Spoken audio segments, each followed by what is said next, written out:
born in December are called Emmanuel or Emanuela. What a great day to start this event with our own Emmanuel Mutaka giving us welcome remarks, introduction of TFU team, and the highlights of invited guests by the end, by one and our only again, Emmanuel Mutaka. Thank you so much.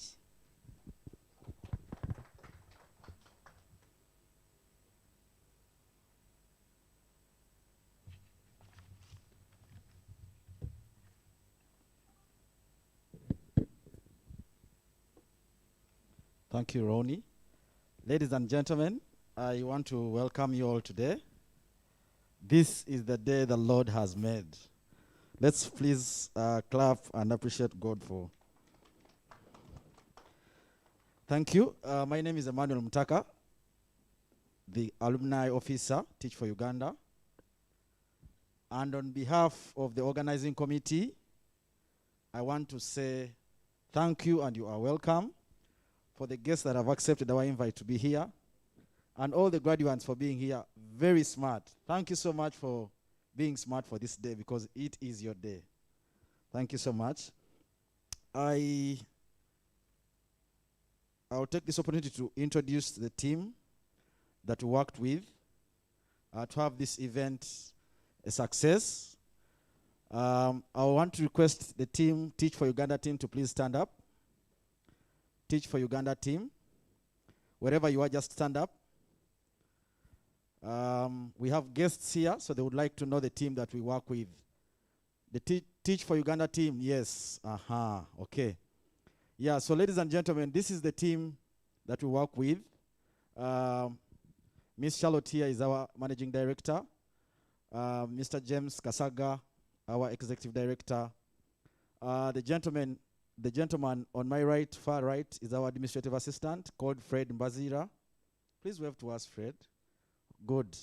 And then Miss Diana Rose is our human resource and admin. Hi, Diana. And then the gentleman there is David Okelo Moses, our head of programs. And the gentleman there, aka Mr. Kabuti, is our leadership development officer, Dennis Kinyera. Our recruitment, selection, and matriculation officer, Joram Mukiza. Thank you. And then we have Mr. Omoya Charles Oyet, leadership development officer. That is just part of the team that is here. We have more that are watching online to see that this is a success. So thank you so much, team. That's the team we worked with to have this event here where it is. Please take your seats. Ladies and gentlemen, I want to take this opportunity to recognize some guests that are here with us. We have Miss Doreen Mbazira from Ernst & Young. She's the Senior Associate and HR Admin. You're most welcome, madam. We do have Abbas Mpindi. Yes, Abbas is the CEO of Media Challenge Initiative, a youth-driven non-profit building the next generation of journalists. And he will be our moderator today for the panel discussion. You're most welcome, Abbas. We have Mr. Mayanja. Mr. Mayanja was here and he's just stepped out a bit. He's the country manager, DHL, our partner as well. We do have Nachimbugwe Patricia. I saw her coming in, Patricia. Yes, Patricia is our alumni, as well as a social entrepreneur. You're most welcome, Patricia. We do have Brian Ahabwe, the CEO of Spanora Media, the team that is behind the live streaming and all the technical side. You're most welcome, Brian. Thank you so much, and the team. We appreciate. Ladies and gentlemen, we have our guest of honor today, Mr. Mchivi Andrew. You're most welcome. You'll get to hear more about him. We are expecting more guests, so we shall introduce them as they come in. But please, this is your day. We thank God and we thank you for the great work you're doing for this nation, wherever you have been. Let this just be the beginning, because we have the Alumni Association now. As we cross over from the fellowship, let's join the Alumni Association that is nearly completion the registration is nearly complete. We continue advocating for the rights of the children through the Alumni Association. Thank you so much and enjoy the day.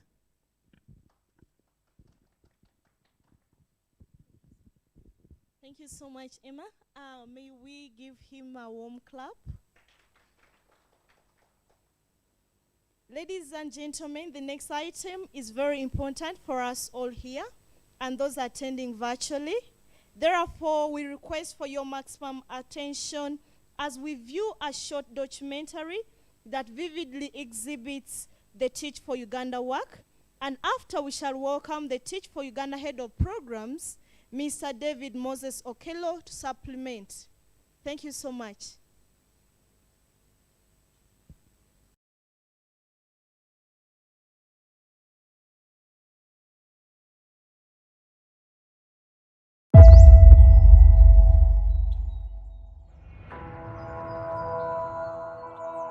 When I grow up, I want to be a doctor because they save our lives. At Teach for Uganda, we believe that all children deserve an excellent education. We know this through the story of Francis, who is the first child in his school to score a first grade in the last 20 years. When I received the information that our results are back, I was very, very, very happy because I got a first grade. Francis represents a world we want to create for our children in Uganda and in Africa. As a Teach for Uganda fellow, I was deployed to a rural community. This gave me the chance to interface firsthand with the challenges that children, especially girls, go through. The challenges of forced labor, forced marriage, rape, among other things. Teach for Uganda empowered me with the skills, the attitudes, and the mindset to challenge these injustices in communities, on the need for parents and communities to support their children, especially the girls, to stay and complete school. Our parents and head teachers understand the Teach for Uganda belief that runs through these impact stories. This is the support system we need to thrive. Onana beebaza nembagamba beebale nnyo beebalire ddala omulimu ogwo gwe bakoze. Mukama abayambe byonna bakoze byonna ayibaddizeewo byonna bye bamukoledde.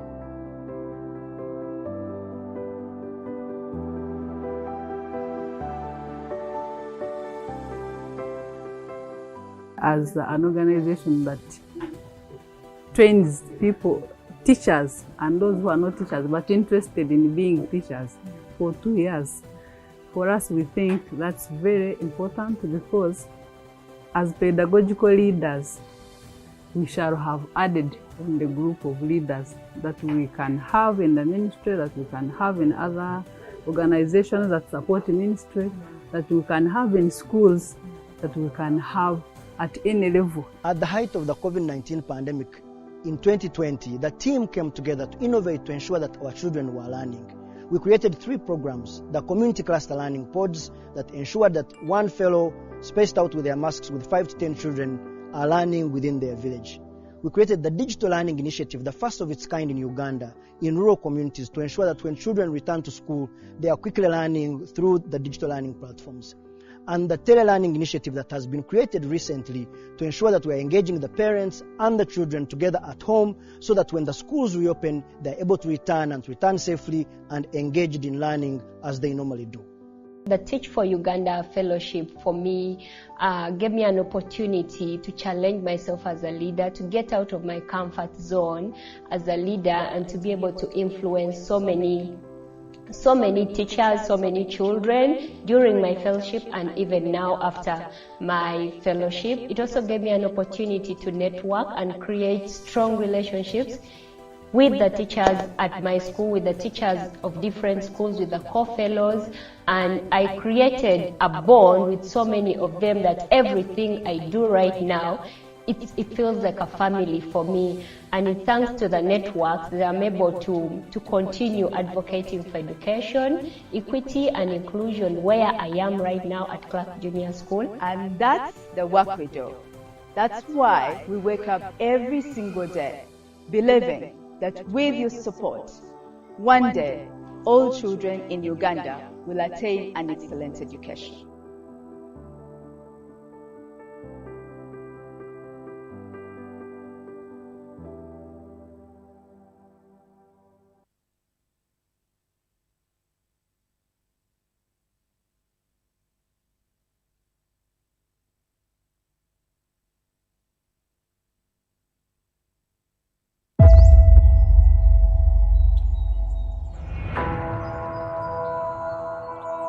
When I grow up, I want to be a doctor because they save our lives. At Teach for Uganda, we believe that all children deserve an excellent education. We know this through the story of Francis, who is the first child in his school to score a first grade in the last 20 years. When I received the information that our results are back, I was very, very, very happy because I got a first grade. Francis represents a world we want to create for our children in Uganda and in Africa. As a Teach for Uganda fellow, I was deployed to a rural community. This gave me the chance to interface firsthand with the challenges that children, especially girls, go through. The challenges of forced labor, forced marriage, rape, among other things. Teach for Uganda empowered me with the skills, the attitudes, and the mindset to challenge these injustices in communities, on the need for parents and communities to support their children, especially the girls, to stay and complete school.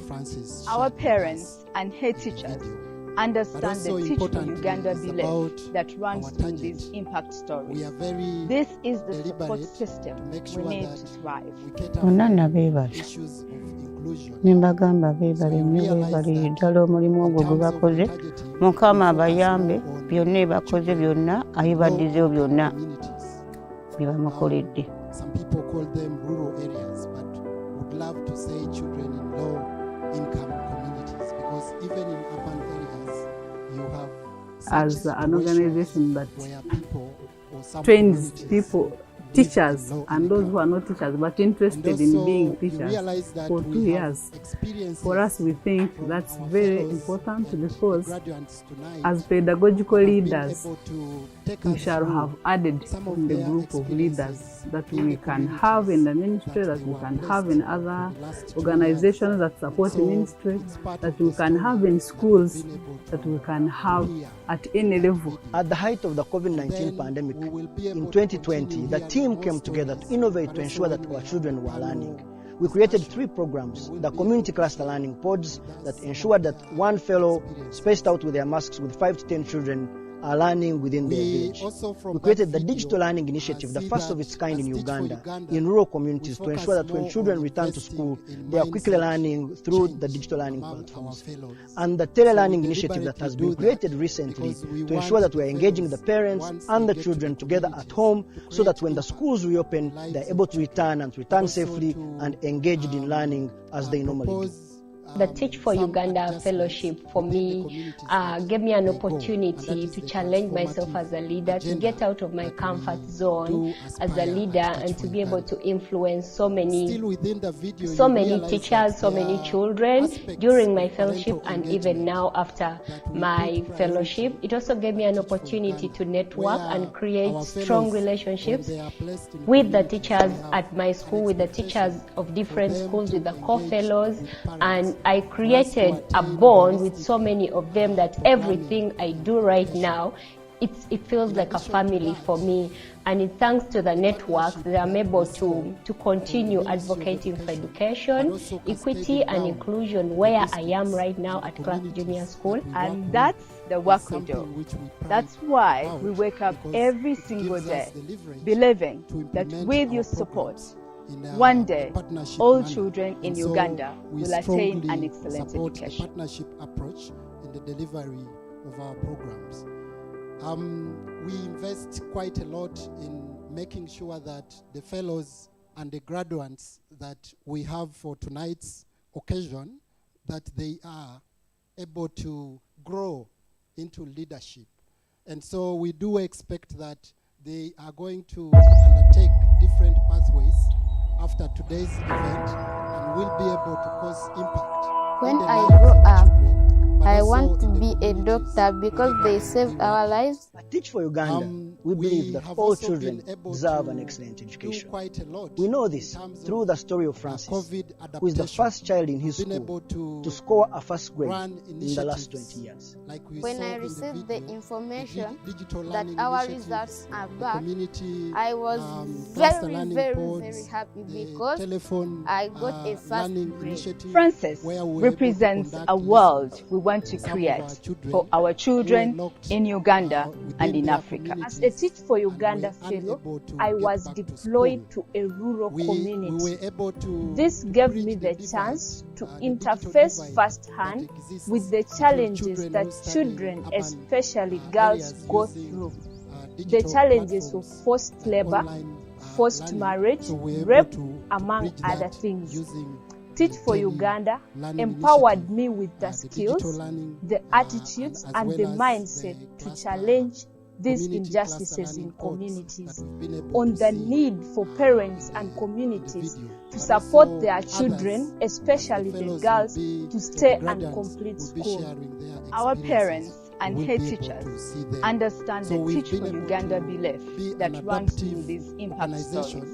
in the This face is of the support COVID-19. system we need to And thrive. Bonna lastly beebale is about ne quite mbagamba impact. beebale nnyo We beebale saw the ddala story omulimu of ogwo gwe Francis bakoze mukama joining abayambe after byonna receiving ebakoze byonna the results ayibaddizeewo byonna released. And so that bye is part of the bamukoledde. impact that we have created in the communities.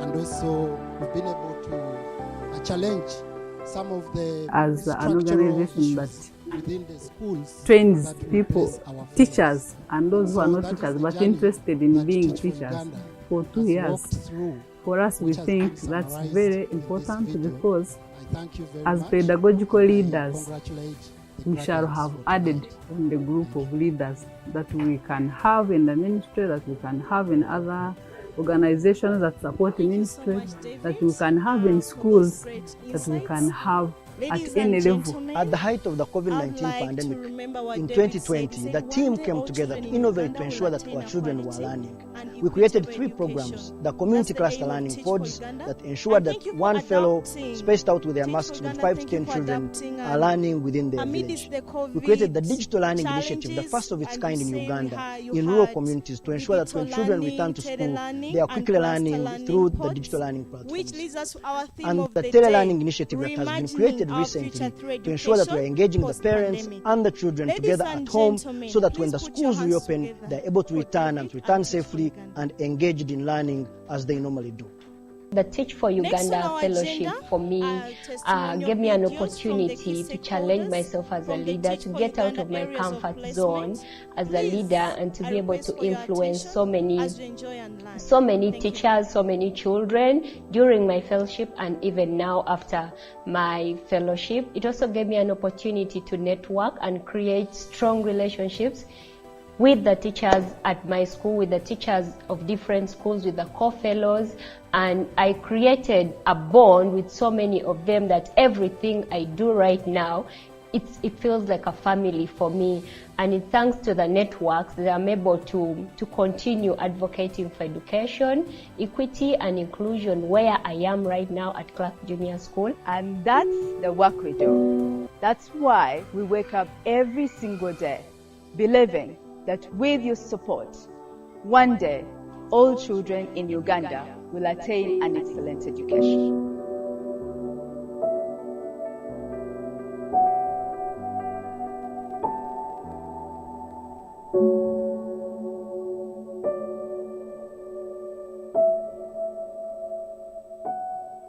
Amannya agange nze Maria Nalwoga.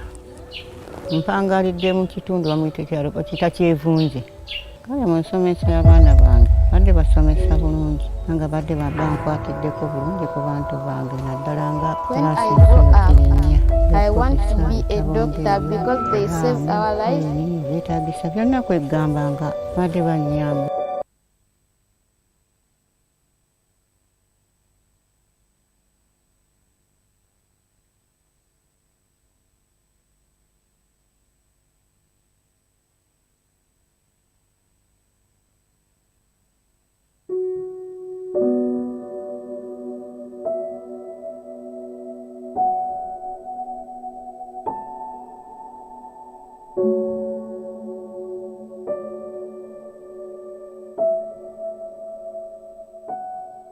Amannya agange nze Maria.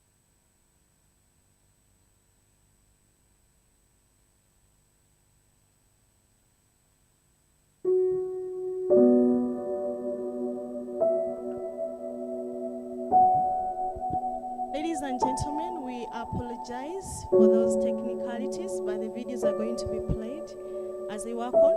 There's a paper in your notebook behind there. Amannya agange nze Maria And Nalwoga. please kindly write Mpangalidde mu something kitundu wamu inspirational to your kitakyevunze. neighbor so that they Kale mu go nsomesa y'abaana bange home badde thinking basomesa about it. bulungi nga It's badde behind your bankwatiddeko bulungi ku bantu bange Each one naddala of you nga has a kulaasi notebook. Please nsolo write kirinnya something inspirational by'okukozesa bitabo ng'ebyo kalaamu As we wait for our peeni video. byetaagisa byonna kwegamba nga badde bannyamba ensomesa ennungi ne maadamu lekyo naye nga bakola bulungi batuna basomesa bonna era kirinnyo bwe yakola obulungi anfuna first grade kale kati basomesa ne bamusanyusa bulungi nnyo kati ne basobola okwagala okumupa olugendo okukola kyokumwongera Not the graduation. ate nkyali ku Uganda eyongera okuweereza mu kitundu kyange baweereza ku kitundu kyange manya nti n'abaana bange baba beeyongera okusoma okutimuka okugenda n'omutindo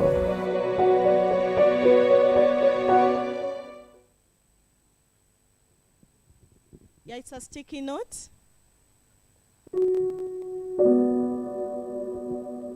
As you listen, please.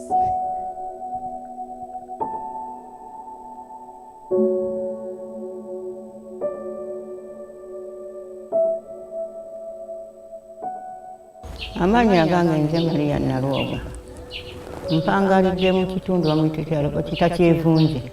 Kale mu nsomesa y'abaana bange badde basomesa bulungi nga badde bankwatiddeko bulungi ku bantu bange naddala nga kulaasi nsolo kirinnya by'okukozesa bitabo ng'ebyo kalaamu peeni byetaagisa byonna kwegamba nga badde bannyamba ensomesa ennungi ne maadamu lekyo naye nga bakola bulungi batuna basomesa bonna era kirinnyo bwe yakola obulungi anfuna first grade kale kati basobola okusanyuka abasomesa ne bamusanyusa bulungi nnyo kati ne basobola okwagala okumupa olugendo okukola kyokumwongera ngatte nkyali ku Uganda eyongera okuweereza mu kitundu kyange baweereza ku kitundu kyange manya nti n'abaana bange baba beeyongera okusoma okutimuka okugenda n'omutindo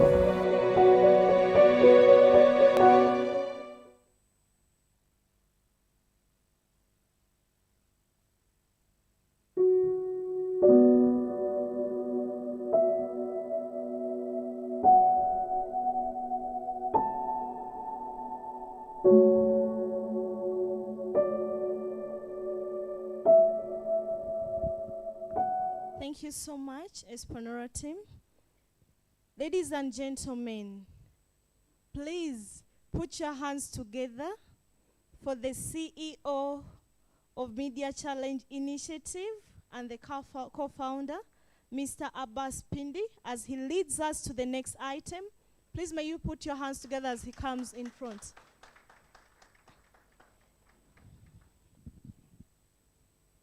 The next item has been uniquely organized to have a panel conversation where graduates share insights of community projects and how they kept children learning amid this COVID-19 pandemic, school closures. Thank you so much. Over to you, Abbas.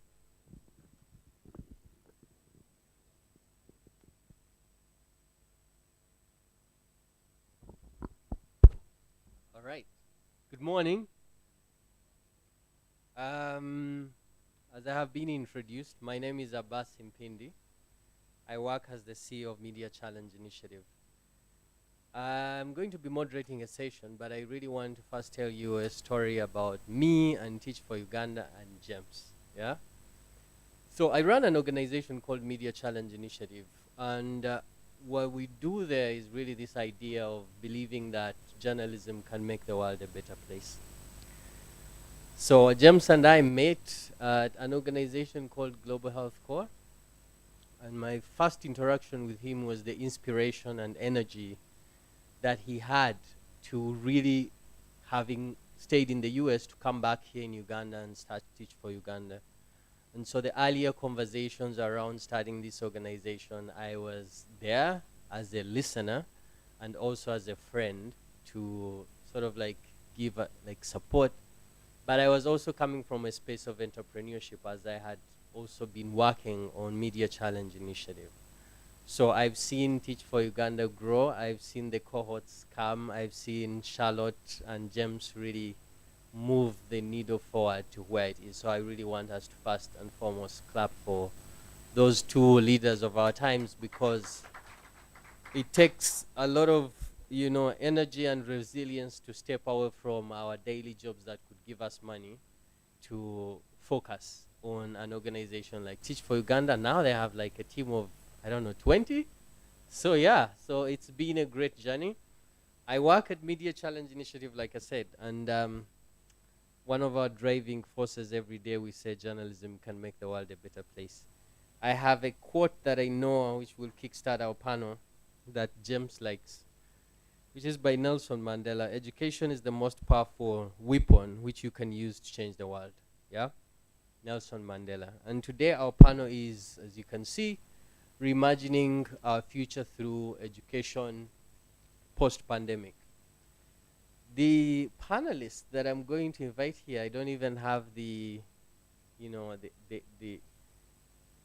position. I shouldn't be the one, because I've been looking. I don't know how many of you have looked at this book, ladies and gentlemen, but here are very, very powerful stories that I could say each and every one of the graduates today should be here on the panel with me, but because we have limited time, we can't have everyone. So I will go through their sort of bios quickly and see that we can invite. So the first one is Fiona Price Mukisa. So as I'm inviting you, please just walk here. Let's clap for Fiona, everyone.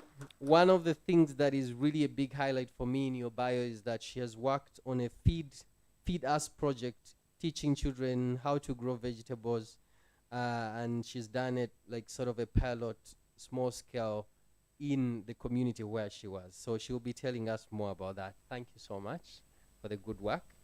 And then we have Esther Chebijira. Sorry about that. Esther is also an amazing human being, and one of the things that we must celebrate here about her is she celebrates 80% girl child retention in her school. For me, that is super powerful. Esther, I don't know how you do it, but I hope you can tell us later. We have Ivan Samuel Womala. Ivan Samuel, please clap for us. And the biggest highlight in his bio is that Ivan will be remembered for winning 2 global awards. One, the Global Educators Award, and the Best African Climate Video Award. Please.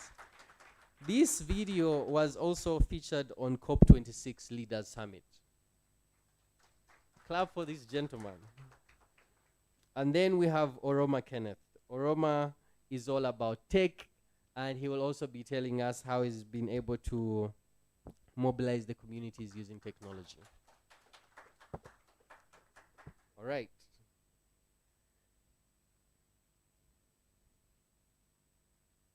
Should I use this? Okay.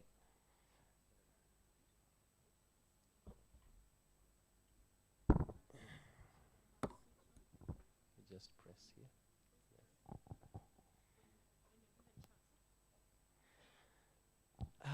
Good morning, guys. How are you?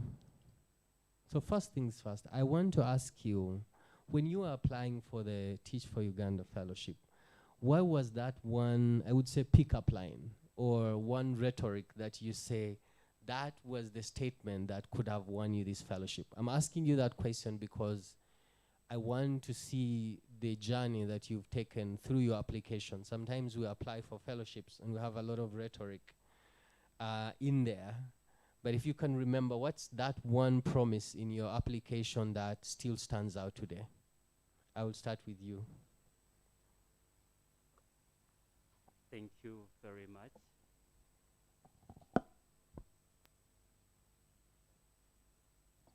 Well, thank you very much. The most important and insightful moment for me is I promise myself, even when it gets hard, for the 2 years, I'm not going to look at Kampala. I'm fully committed in Mayuge, and I fulfilled it.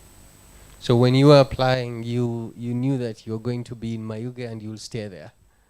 They put it in the guidelines. Okay. The highlight is no clean running water, no electricity. So I knew what I was going for. You knew what you were signing up for. Yeah. Thank you so much. Esther, what was it in your application that you included that could have won the hearts of Teach for Uganda for you to end up there? Thank you so much, moderator. When they say one day all children will attain a quality and inclusive education, this means girls are a part of the picture. We all accept that women and girls make up the largest population in this country. And we also agree that uneducated women folk is a good force for holistic development. What kept me in there is the need to ensure that we have girls who will drive sustainable development in their communities. Thank you. Thank you. Please clap for Esther, guys. Yes, Fiona, what was it that you included in your application? At least also, how does that still stand out in your work now, and how you'll continue to move with that forward? Thank you. One of the most important things that still works out for me till now, I was going to help a rural child. Because I've grown up in the village, I went to UPE schools, I went to youth schools, so I wanted to be an inspiration to the girls and boys in the village there.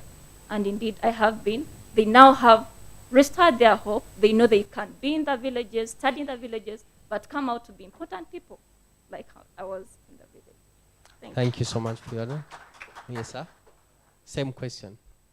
So, when I was applying for the Teach for Uganda Fellowship... Feel free to get closer to the microphone. You can pull the chair forward. What attracted me most was the phrase, creating a movement of young leaders.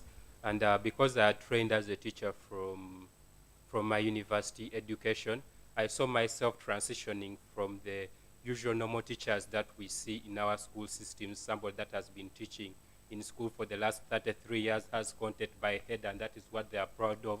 And I saw myself transitioning from that journey to a journey of a leader that would determine the path the education system takes as a country, and somebody that would come up with policies that would guide these teachers into creating greater change and making the country a better place.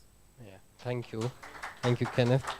I'll continue with you, Kenneth, because we're talking about reimagining education post-pandemic. I know that when you went into the boot camp, it was pandemic times, and you continue, I mean, we didn't even stop this fellowship. You continue to go to the communities.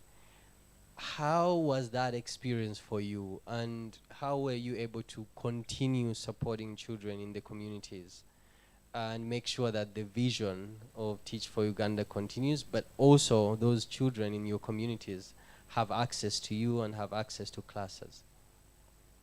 Please. When I had just joined the fellowship, I, together with my learners, set up goals that we knew that we would achieve in order to have better outcomes for these children. And when we had just started on the journey towards these goals and set clear path that we were going to follow at the beginning of 2020, a few months into first term, that's when schools got locked down. And we had so much based on our time in school to reach these goals, and there was no way we would just stop and look at it and just let it go and forget about our goals. So one of the things that we really worked on so much on the first lockdown, when we stayed in these communities and were carrying out the community learning clusters that every other fellow was carrying out in their different communities, meeting these learners on a daily basis in their different small groups to make sure that, one, they do not only continue to see the faces of teachers, but they continue to work towards goals that we had set together. They continue working towards achieving through school and continuing on to attain a higher education. And one of the things that personally and my colleague did in my community in order to make sure that these learners continue interacting with teachers and stay on track to achieving these goals we had set together is we continued meeting them daily through football sessions, because it is schools are closed down. You have to motivate them to come to you. So if they are coming to play soccer, at the end of it all, you've planned your session in order to equip them with the other social distanced football? No, it wasn't. It wasn't social distanced football, but we planned it in smaller groups. Instead of playing 11 aside games, you're playing children with 5 aside games. And then after that, you're meeting them in their communities, you're meeting their parents, you're meeting local leaders to make sure that even the factors in the communities that we have seen happen in other communities, children getting pregnant, we made sure that we eliminated these other factors by interacting with community leaders, parents, and engaging the different stakeholders. And I'm very happy to report here that among all my learners, unlike what was being reported in the different communities of children getting pregnant, there is no single girl that got pregnant throughout the pandemic. And very hopeful that even when schools open, all my children will come back to school without a bigger gap like we have seen happening in many other communities where this hasn't happened. Thank you so much. I know we've been having a lot of disturbing statistics around teenage pregnancy, and it's good to hear that you're using community engagement tools and sports to make sure that the girls stay in school. So thank you for that. Fiona, if you could also tell us, for purposes of people online and also the guests here, to know which community you were in, but also your bio talks about Feed Us project. How did that, for you, your experience in the pandemic as a teacher, but also how you managed to use that project to make change in the community? Thank you. The Feed Up project comes as an inspiration from a story. When we had just reported in Mitimito. Tell us where you were placed? Yes, in Mitimito. Geographically. Community. Okay. So I was placed at Mitimito Primary School in Mayuge district. So the first day in my room, I didn't have friends. I didn't know anyone. So it was hard for me to move out because I was still getting used to the environment.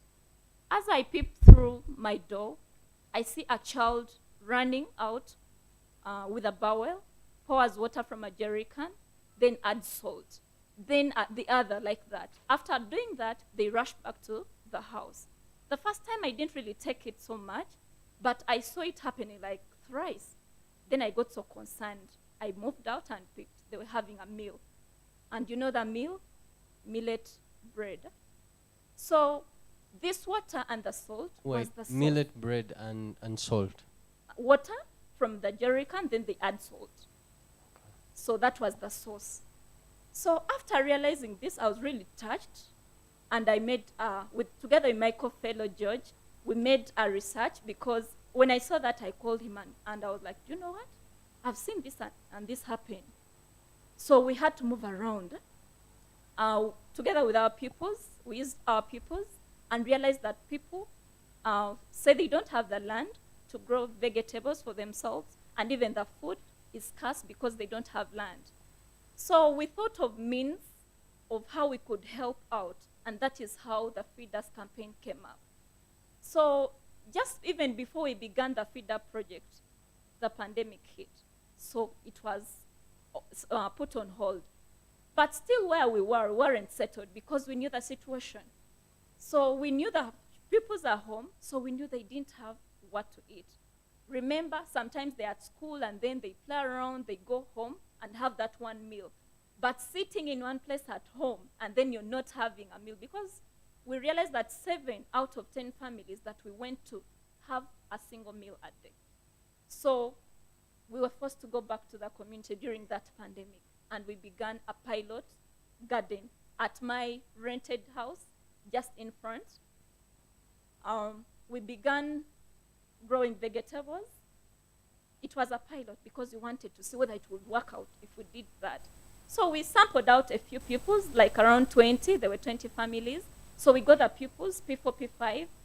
We also didn't know a lot into the agriculture thing, but we Googled a lot. And then most of the times I'll put my phone with one of the pupils, looking around some videos on how to grow tomatoes. We would watch together. And then I tell her, you know what? When I forget tomorrow, you remind me. And it really worked out. By August last 2020, we were feeding so many families. We had plenty of tomatoes just from that small garden in front. We used sacks, we used old clothes, old plastic cutouts, and it was really a great thing to us because we fed our families. We fed even the school, even the head teacher would come and get tomatoes, and it was really great. So that is why we decided that in our end of year fellowship project, we would expand. And indeed, we've expanded.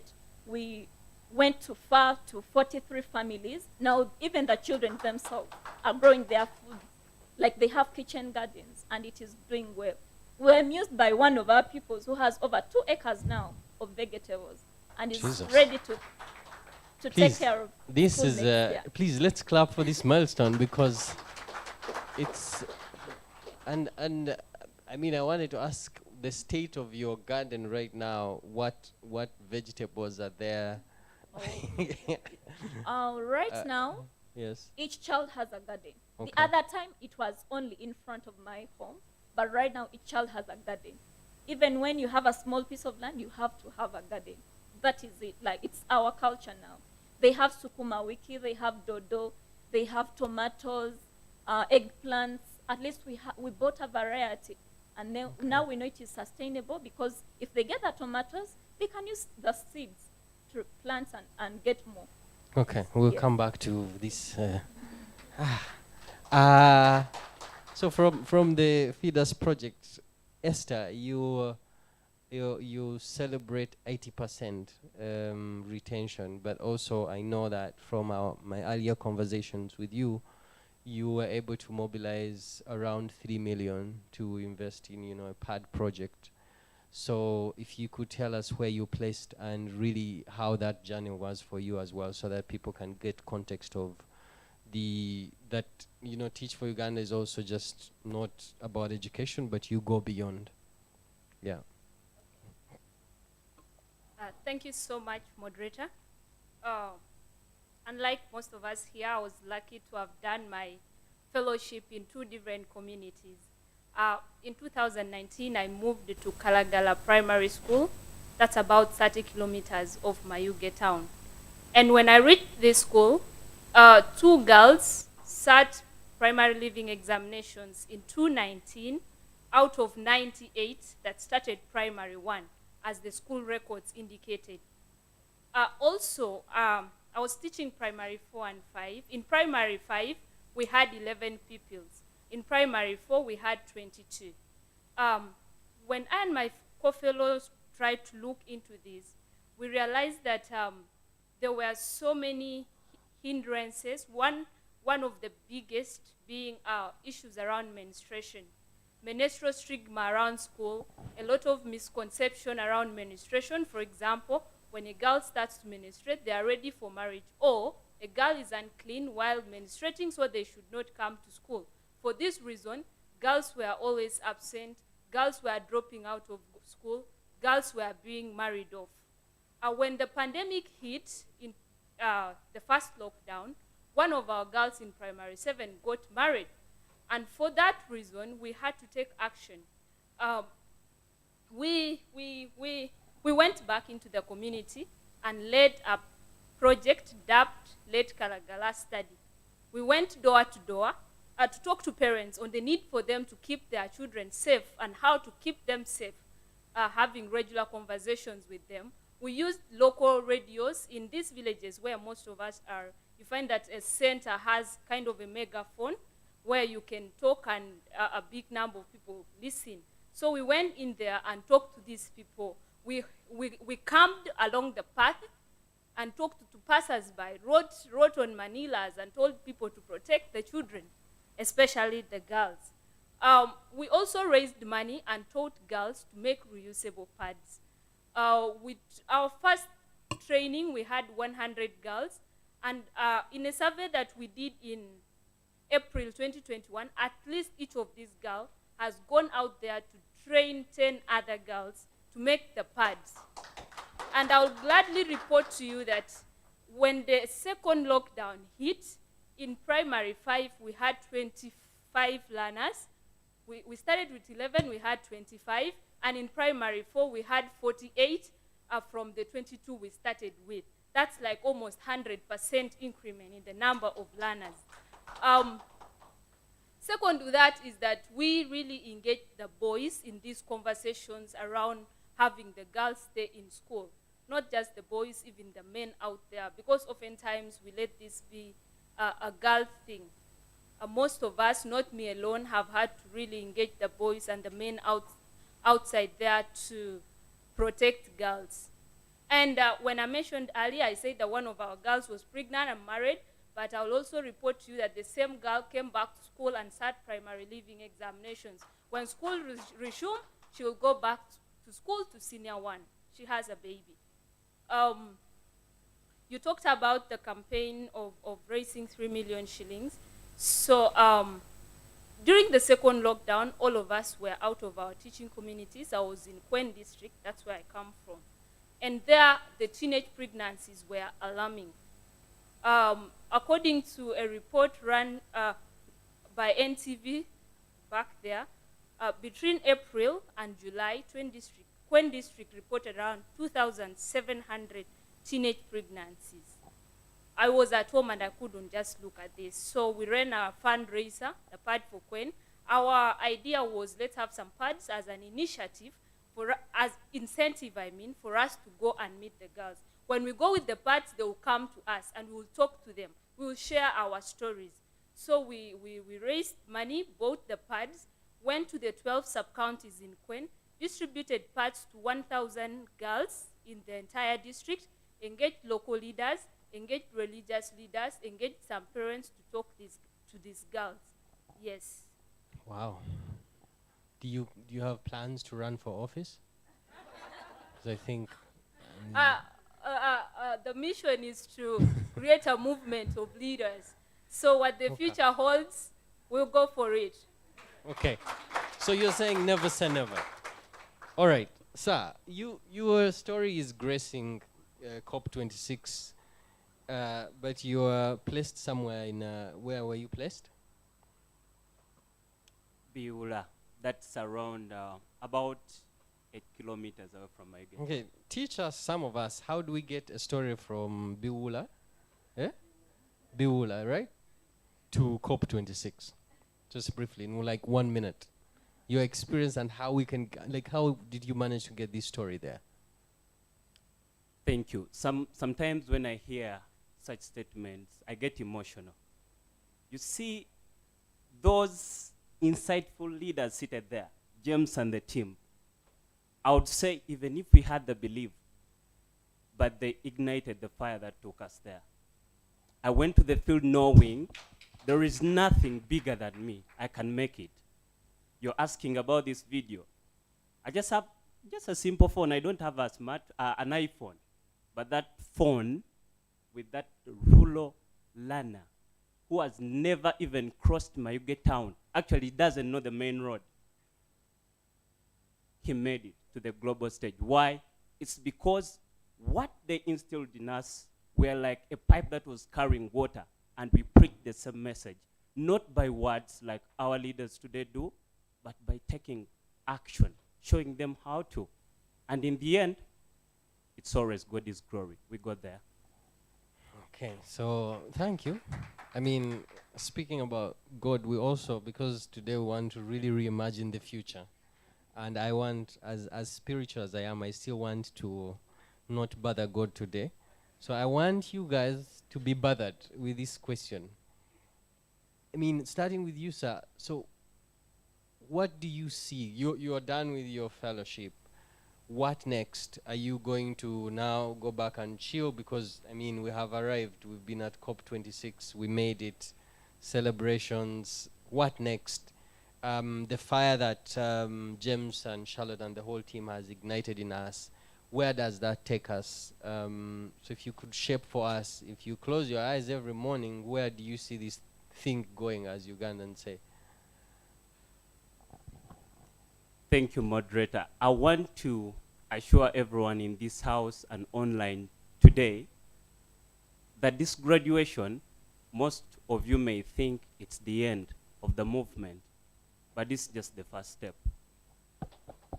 Why do I say that? It's because we are not here for conversations, but we're here to give testimonies of the experiences we have lived, the skills we have earned, and the impact. We have showed the world what exactly we can do. And the journey doesn't stop here. Wherever we will be, at any time, once a fellow, always a fellow. And trust me, this is for you, Madam Charlotte. Even when you called me tomorrow morning after graduating, I am ready to serve again. So Charlotte and James, I guess we need the next cohort. Like one, is it 1 or 2? This is 1 or 1, yeah? So 1 or 2, these guys, we send them back.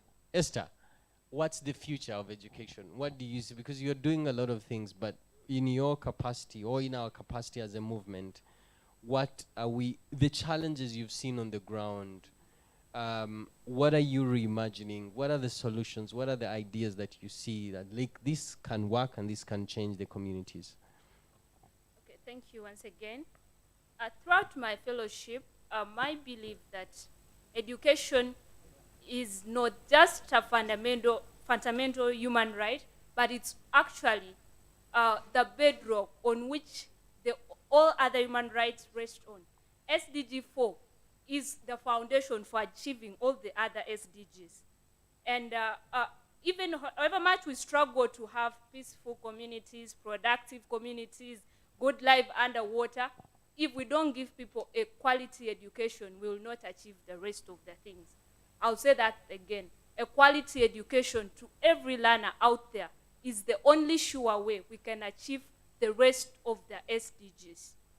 And we as fellows have done different things out there, and we've been able to challenge a number of inequalities in our communities. But one thing that came clear to me is that I think it's the high time we start challenging policies around education in this country. We will still have people labor down there to do things, but will not have the huge impact that we desire.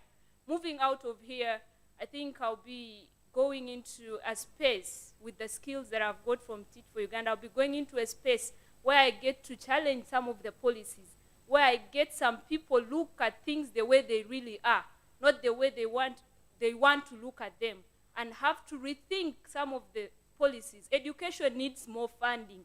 Education needs more resources. Just when this lockdown came, UNICEF reported that 49% of children in Uganda have not been reached out to. Schools are going to resume. These learners have over 18-month loss. When we resume and we continue the way we've been doing, we will not change a thing. Things have to change. The policies around education have to change. Teacher training has to change. And it's us here in this room and every other person out there that has the task to make sure that we advocate, that we work for this change. Okay, this statement here, the people who are doing production, please make sure you cut it out and put it on social media so that it can trend for everyone to hear this, yeah? It's a must, eh? Thank you, Esther. Fiona, please clap for Esther, guys. Are we tired? Some coffee, James, eh? Some more coffee. Fiona, what do you see? What should education look like in the next years? What you've tried to do in the community with the projects you've left there, how do you see those ones being sustained there? If you're not there, what is going to work? But I think for me, I want to see your vision as well when it gets to what you see the future of education to look like. Thank you so much. I'm a teacher by profession and specialized in English literature language. But as we are studying at university, there's a lot more given to us, a lot of reading, writing, so on, like in classroom. So the future for education, if we are to benefit, if we are to develop our economies, education should go beyond classroom. I remember myself in 2019, after just a few months after graduation, I was a teacher, but I was this kind of person who would always lament about issues. If there's a challenge, I would push it far away from me. I'm not responsible. I put in someone else, maybe the government, maybe the parents. I didn't know that we are all responsible for the change we want to see.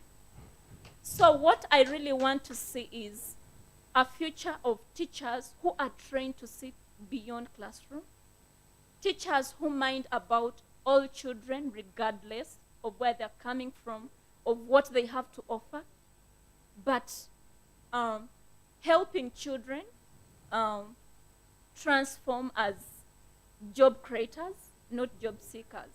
I don't really think I can fail to get a job myself, to start up something. It's not because I had the foundation, but at least for these 2 years that I've been in this fellowship, I've really seen a great change in my life. Okay. Because right now, I know I can use my hands, I can use my brains, I can use everything around me to create better opportunities for me and for my children too. Okay. So that's the future education I want to see. Thank you so much. And no more government at Uyambe. Okay. Thank you. But now you know to Uyambe. Sir, what's the role of technology in reimagining education? And I think you have your bio is really full of like how you've been able to at least oversee that in the community. How do you see that play out? In the community, I didn't make so much great use of technology in the communities I was living in. One, because these communities didn't have the available resources needed needed to access whatever technological devices we need in order for education. However, one special thing that I did while at St. Jude Mwangi in Luwero is we made sure that we were able to set up the first library at the school.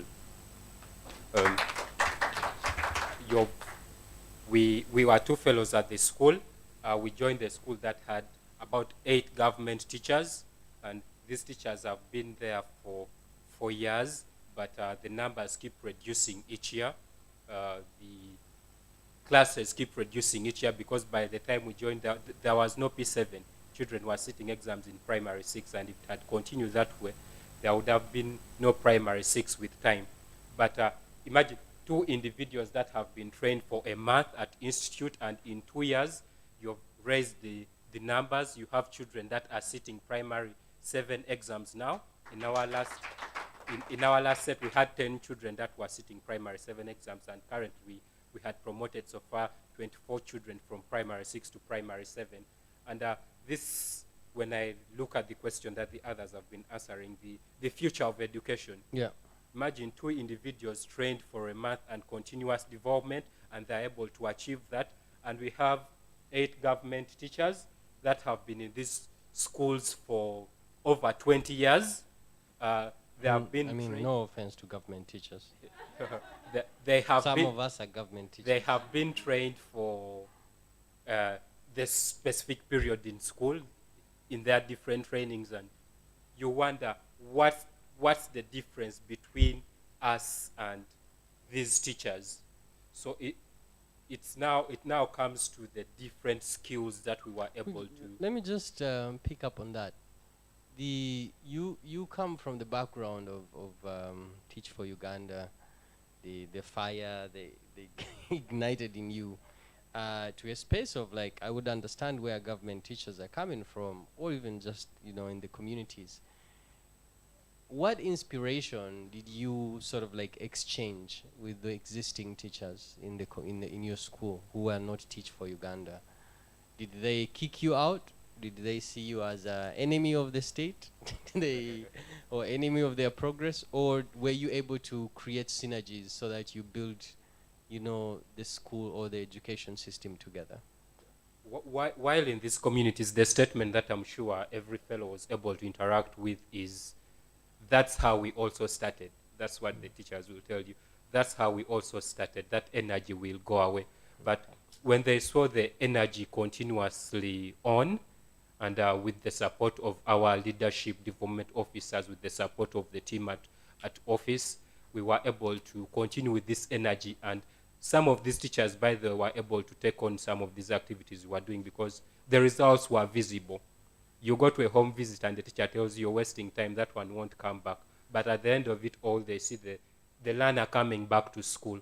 Okay. Now, the biggest question is, do we as a country have the capacity to give this energy that we had as fellows to every teacher in our service? And I think that's where, for me, the future comes in. I've seen it. I've gone through the process. I know what I can do to give that teacher that energy. And I'm now best situated, even better than the different people we have in systems today, to create this change. Because we have heard of rumors of people say that we have people in systems that even didn't do school practice. But then if you have people like me that have had this training, get into these systems, the future is great. We are going to change this system. So I guess our dear board and James and management, we need more TFUs across Uganda, so that we can have synergies across these institutions. I don't know if we have questions on Zoom, but if we do, please share them with me so that I can get to ask those questions. But in the meantime, one of the things that I'm very passionate about is the alumni movement, because if you look at movements like Rotary that have been there for years, and the energy on which they are built is really the alumni, people who have gone through the program. I personally run, a program that is also heavily built afterwards on alumni. There are challenges there. In most cases, and this I'll be very brutally honest with you, you go through these fellowships, you get what you get the shine, you arrive, COP26, and everyone, you have all these projects, they become part of your bio. It's amazing. We celebrate you. But then when it gets back to building the movement, it's not on those, on James and Charlotte and the team. It's on you guys. What is your plan? Do you see yourself engaged in this kind of programming moving forward?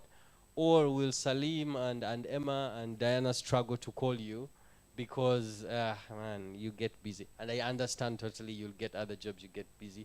I'm not putting you on the spot. I really want to hear that same energy that you've brought from the fellowship, because you said once a fellow, always a fellow. So what's the plan, guys? Starting with you. How do you see yourself in the alumni community? Well, thank you very much. And you can also call everyone out that they should participate. Yeah, definitely. Yes. Moderator, one thing I want to assure you today is this fellowship is life. But even life, when you die, there is life after death. Yes. So I would say we are dying today, and we're going to resurrect tomorrow. I mean, not physically dying. So one thing I would want to note is we went to these communities as strangers, but we have become part of them. Yes. And you can't deny that. Oh, sorry. You can't deny the fact. You see by the testimonies that the parents give you, the local leaders give you, and what the world is recognizing. And in the end, you become like a child in a house. I am sure that each one of us here, you may be grown like you look, but when you go back to your father's house, you're still a child. And that's the work of this fellowship. Okay. I noted earlier that this is just the beginning of what we are supposed to do. Now, when we transpire to the alumni network, I think it's a continuation of our work. All right. Personally, I am working on, actually I was supposed to launch a book about this fellowship, the 2 years experience today. Oh. But I'm getting in touch with people, other stakeholders. I think if there is one thing I have mastered and thank my coach for is the power of social connection, collective responsibility, and engaging everyone to know their role in these communities. I have testimonies of very many stakeholders I've worked with, but now that was on a local basis. I'm looking at a national basis. I am working, I am sorry, I didn't seek permission, but I'm working with Dr. Jimmy Spire Sentongo. Hey. Yeah, on publication of this book. I want it to reach the target audience. And who are these people? Our leaders. Because very many times, I am sorry, leaders are supposed to be brutally honest, like you said, right? Yes, please be. Our people very many times sit behind the ACs, take the very cold water and make these policies. But they don't know exactly how it feels down there. Hey, until you get to the ground, mingle in the experience, know the lives that these people are going through, the policy gaps. I'm a very passionate policy scholar, and I would want to do that at a further level, but I've seen the policy gaps, and this book is meant to inform the leaders that are the front line of drafting, implementing, and making sure these policies work for the benefit of the common man.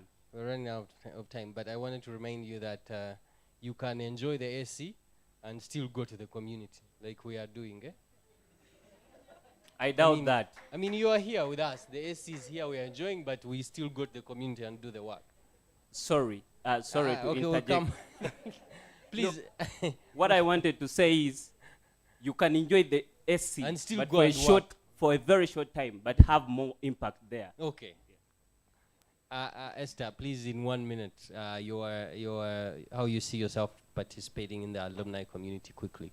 Yes, like all of us know, we're not the first cohort to graduate, and the first cohort fellows are doing amazing work out there, and they've kept in touch with their learners. They keep visiting their communities. Some of them are already pursuing studies to come back and cause more impact.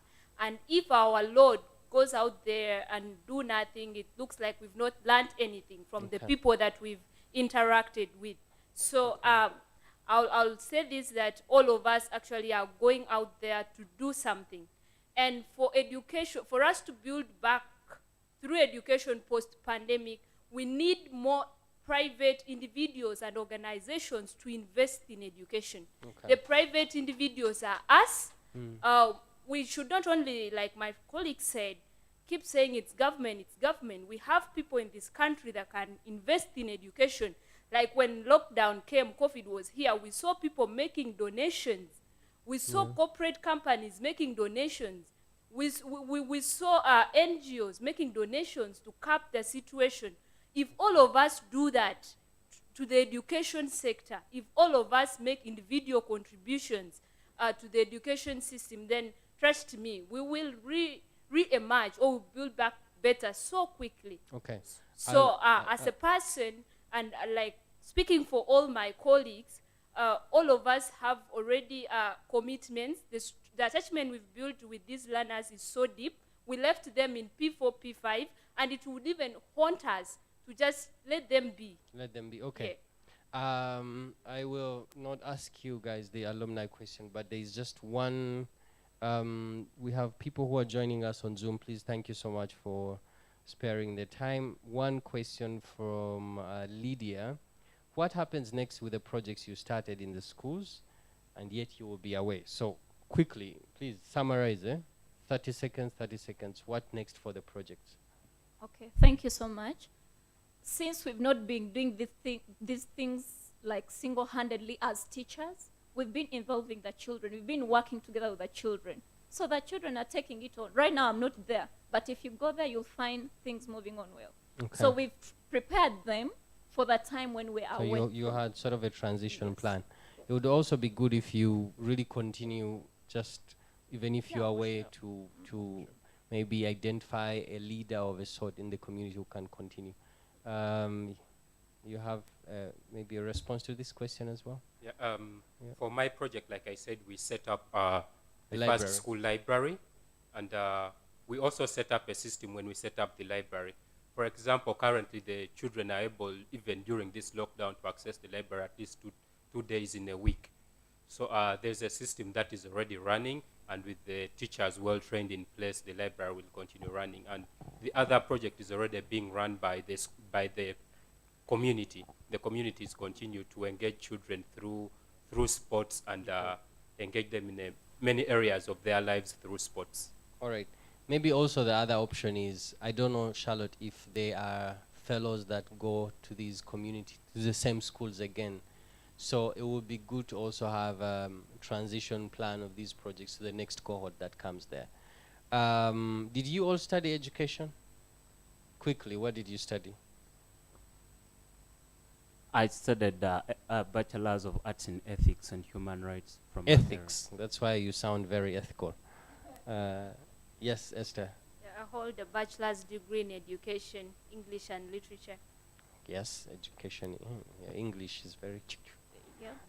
I also hold a bachelor's degree in education, English literature. Okay. A bachelor's of science with education, with a major in physics and mathematics. Okay, so I think, I mean, the person who was asking is intended to inquire if we only have education background in Teach for Uganda, but I know for sure that it's a multi-professional. You can be a doctor, engineer, and you can join the fellowship. So I think we have also people joining in from Nigeria. Please clap for Nigeria, everyone. So far, at least what I see here. I think maybe Kenya as well. We have a question from physically here.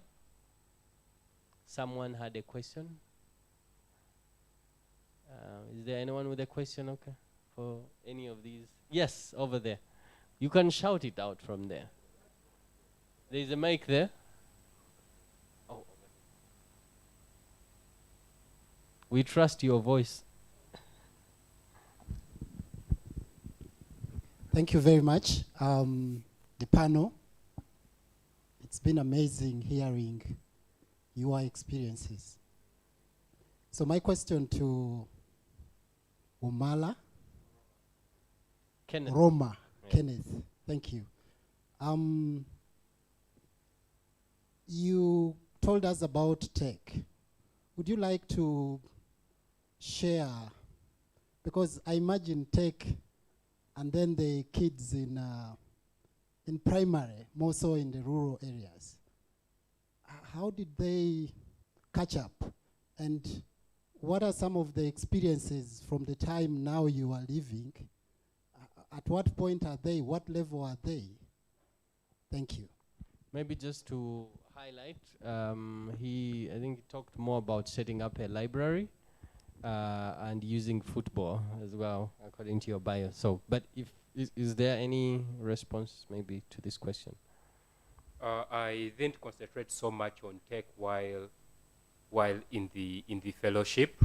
The only times that the children had the opportunity to interact with these gadgets is when I organized exchange programs. And when I organized an exchange program between my children at St. Jude Mwangi Primary School and a colleague from India, where we were having the children interact with each other, with the other children in India. What I did to get the resources is I collected tablets from friends. I reached out to friends and was able to collect up to 5 tablets. And the only tech that I took the children through using is I took them on how to use Zoom and be able to interact with these other children in India. And we were able to have very interactive sessions. My children were really happy to find out that they were speaking better English than children in India. And the winners. and I have never seen them that confident speak English. Okay. When they realized that their English is, wow, they became so confident, they interacted with these kids, and they build relationships across borders with children in another part of the world with same challenges, and they were able to work together and come up with solutions to problems. For example, a pair of my learners, along with a pair of other learners in India, came up with solutions on how they can increase the number of girls in their two different schools. And it was a very great opportunity. And yeah, that was the only time that the learners got so interactive with these tech devices. Wow, thank you so much. But also the whole idea of, because I remember way back there used to be pen pal, where they would connect kids here with some people, and then you write letters. So you are taking it to a whole new level to give, you know, young people an experience of other children in other continents. So thank you so much. There is someone who wants to clarify on how tech was used or is being used in the communities and the experience of their children. Please feel free to stand up. Yes. Thank you. 1 minute. Sorry. Thank you. My name is Alan Otodi. I just want to supplement on Kenneth's submission. Tech for us in Isenda, me and my co-fellow who is out a bit. Our experience with this, personally, I think that tech should be integrated into our education system right from nursery school. In my experience with this technology, I think me and my co-fellow, we implemented a digital learning program where we supplied about 30 tablets to these children. And what we saw is that it was engaging, and children like this, and they were able to learn. And if you try and compare the children that were exposed to this technology and those that were not exposed, you literally see a lot of difference. And I think this is my request to the government and different stakeholders. We should integrate this technology to these children so that they can be able to catch up or learn at their own pace. Thank you. Thank you so much. We are unfortunately coming to the end of this panel. We are 6 minutes late. Sorry? 30 seconds, please. Thank you. About technology, I think let's bring it back to the context. In this whole time of COVID, this team you see here has supported us with airtime, data, and we've been making calls to the parents. Actually, before the community cluster learning pods, when we went into the next lockdown, that's when the team came up with that approach, and it has had immense impact on these learners, calling the parents themselves and also teaching the students. Not only that, but it has been a platform for us to emotionally, to mentally uplift this community through telephone. So sometimes when you talk about tech, most people think that iPad, that iPhone, but we can bring it down to the local level. The small cell phones, that is the impact that tech can lead us to. And if we support this team, we can have more than that in this nation. Thank you.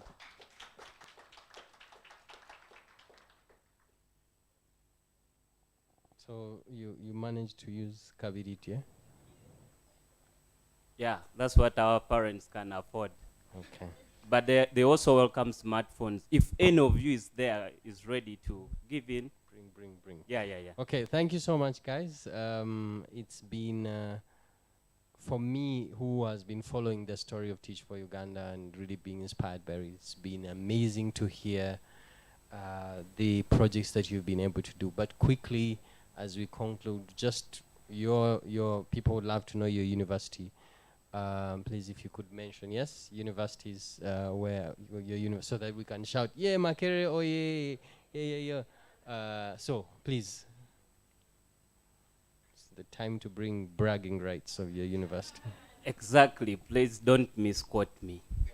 I am from the mighty Makerere University, so the bragging rights are here. Makerere, oh yeah. Hey, okay. Yes, Yes, I come from Makerere University. Makerere oye. My university is not coming. I'm from Kampala International University, where we explore the heights. Kampala International University oye.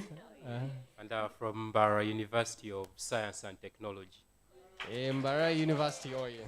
Thank you so much, guys. Which one else? Okay. Chambogo oye. Yes. Chambogo in the house. I am representing, guys. Chambogo, at least. We are here. Who else have we not recognized? Banang. IU. Do we have Mukono? UCU? East Africa? Nkozi? Mustafa Gulu? Mutesa Kafiro. UPU? Bishop Stewart? Bugema in the house? Cavendish. Banang, Cavendish. Cavendish? Busoga, Busoga University, yes. Any Harvard in the house? Any Harvard people? In 3 years. Oxford people in the house? It's coming, eh? Manchester University? Leicester. How do we... Leicester or Leicester? Leicester. Hey, Vanang. You literature people, go there. Thank you so much, guys. It's been a pleasure. Thank you, James, Charlotte. Congratulations once again on your graduation. Clap for yourselves. You have now how many graduations? I don't know. You go celebrate with your parents, say we made it. Now, the work though is just beginning, as you said. For us who've been lucky to go through fellowships and these kind of platforms, it's really, really important to give back to not just the communities, but to these organizations, because Teach for Uganda is you guys. So James and Charlotte will somehow always tap into the fire that they've given you, yeah? And all of us here. So let's continue to stay engaged, stay committed to the cause, and reimagine the future of our education in Uganda. So thank you so much, and thank you so much for listening. For those on Zoom, please, we are continuing with normal programming. Stay tuned and have a beautiful day. Thank you so much.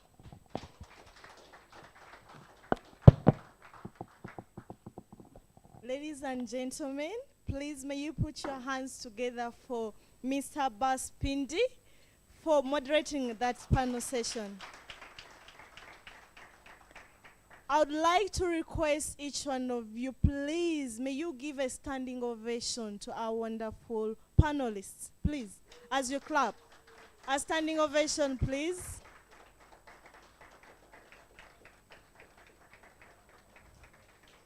Thank you so much. May you be seated.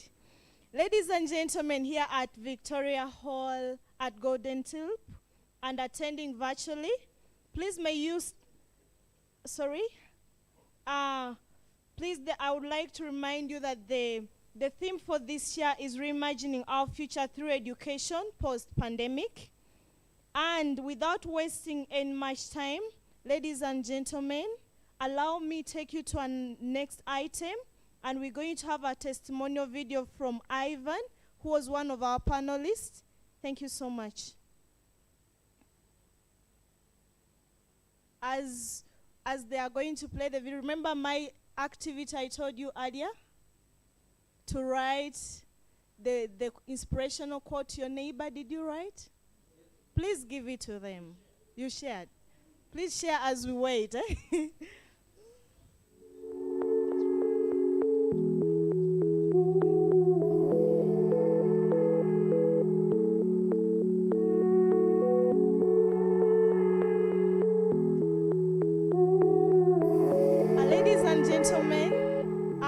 My name is Wamala Ivan Samuel.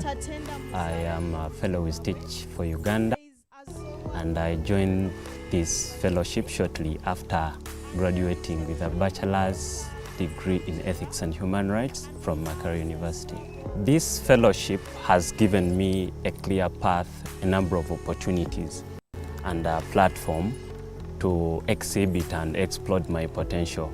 TFU as a fellowship, first of all, I would appreciate our seniors, the team from head office. They gave us the skills. But I mean, when you come to the field, again, the dynamics sometimes switch. You get different problems, and I mean, sometimes you even feel like you want to give up. But you stand up and say, no, I can change something about this. So, first of all, I would say TFU has groomed me into a leader who doesn't fear challenges. Face them, pave through them, seek solutions, and live a better.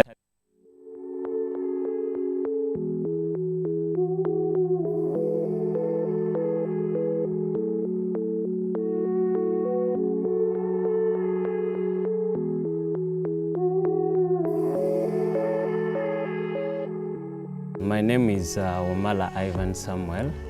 I am a fellow with Teach for Uganda, and I joined this fellowship shortly after graduating with a bachelor's degree in ethics and human rights from Makara University. This fellowship has given me a clear path, a number of opportunities, and a platform to exhibit and exploit my potential. TFU as a fellowship, first of all, I would appreciate our seniors, the team from head office. They gave us the skills. But I mean, when you come to the field, again, the dynamics sometimes switch. You get different problems, and I mean, sometimes you even feel like you want to give up. But you stand up and say, no, I can change something about this. So, first of all, I would say TFU has groomed me into a leader who doesn't fear challenges.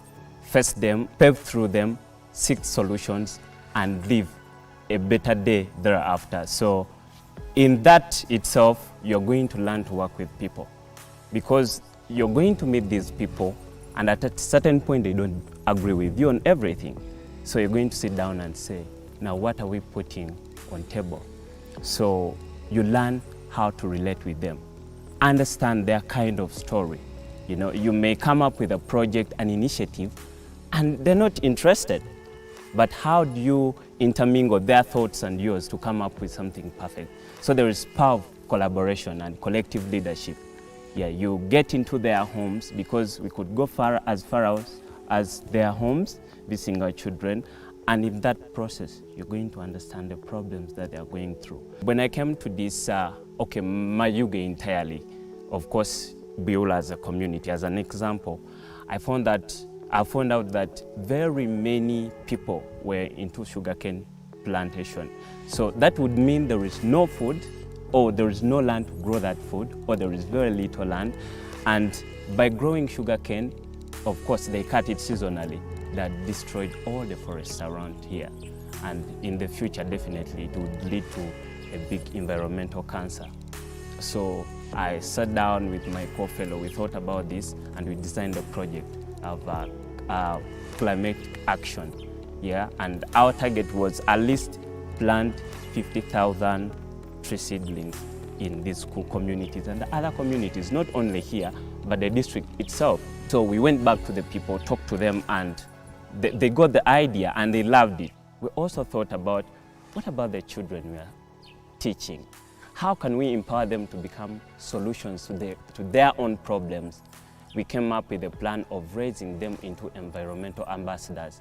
And of course, that was through advocacy itself and giving them the environmental education, the skills of planting trees, raising a nursery bed. And at one point we felt like, no, much as we do this here, but somewhere somebody needs to learn the skills. And we said, no, let's empower these children, let them speak to the world. And I am very thrilled that one of our students participated in the Global Videos for Change and the climate, and at least this video brought 2 awards. And of course, it definitely made it to COP26, the World Leaders Summit on Climate Action. Events and many others. This happens because of people's bad practices, like cutting trees, chap burning, bricklaying, and many others. The most important lesson I've learned from this fellowship is we never underestimate the power of human capital. Be that local man down in the village that you think may have not gone to school. They have ideas about them that you need to learn from. So I have learned the power of collective leadership, collaboration, and also making count of involving every stakeholder in these communities. The fellowship has definitely given me the insight of what I am potentially made of, because I've had the opportunity, I've explored it, and I've seen how far the impact can go. And in the coming days, I have a global summit that I am selected as a speaker. I'm writing a book about this fellowship to try amplify that voice, or to make it count or reach out to those people who are supposed to do the right thing. I want to become a global continental policy expert. Also, of course, talking about policy, we have the educational policies, the health policies, so that's the direction I definitely look forward to taking.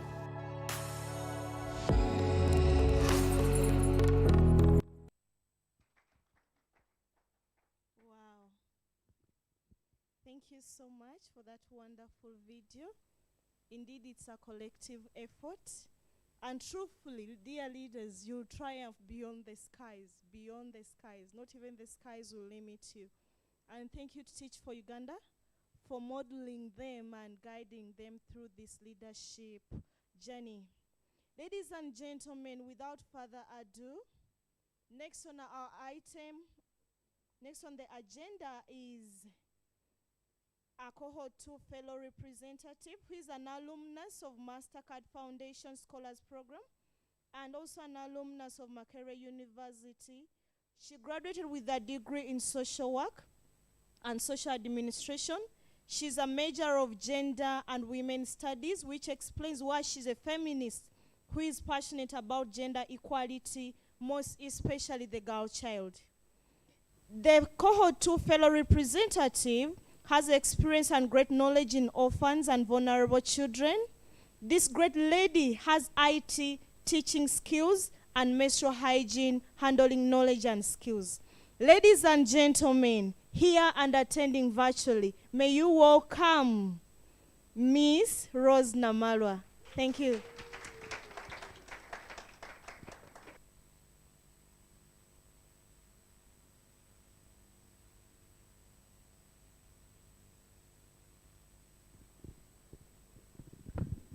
Teach for Uganda. Teach for Uganda. This is our nation. If we don't help our own people, then who will? A dedication quote from our very own Ariong Moses, commonly known as Big Brother.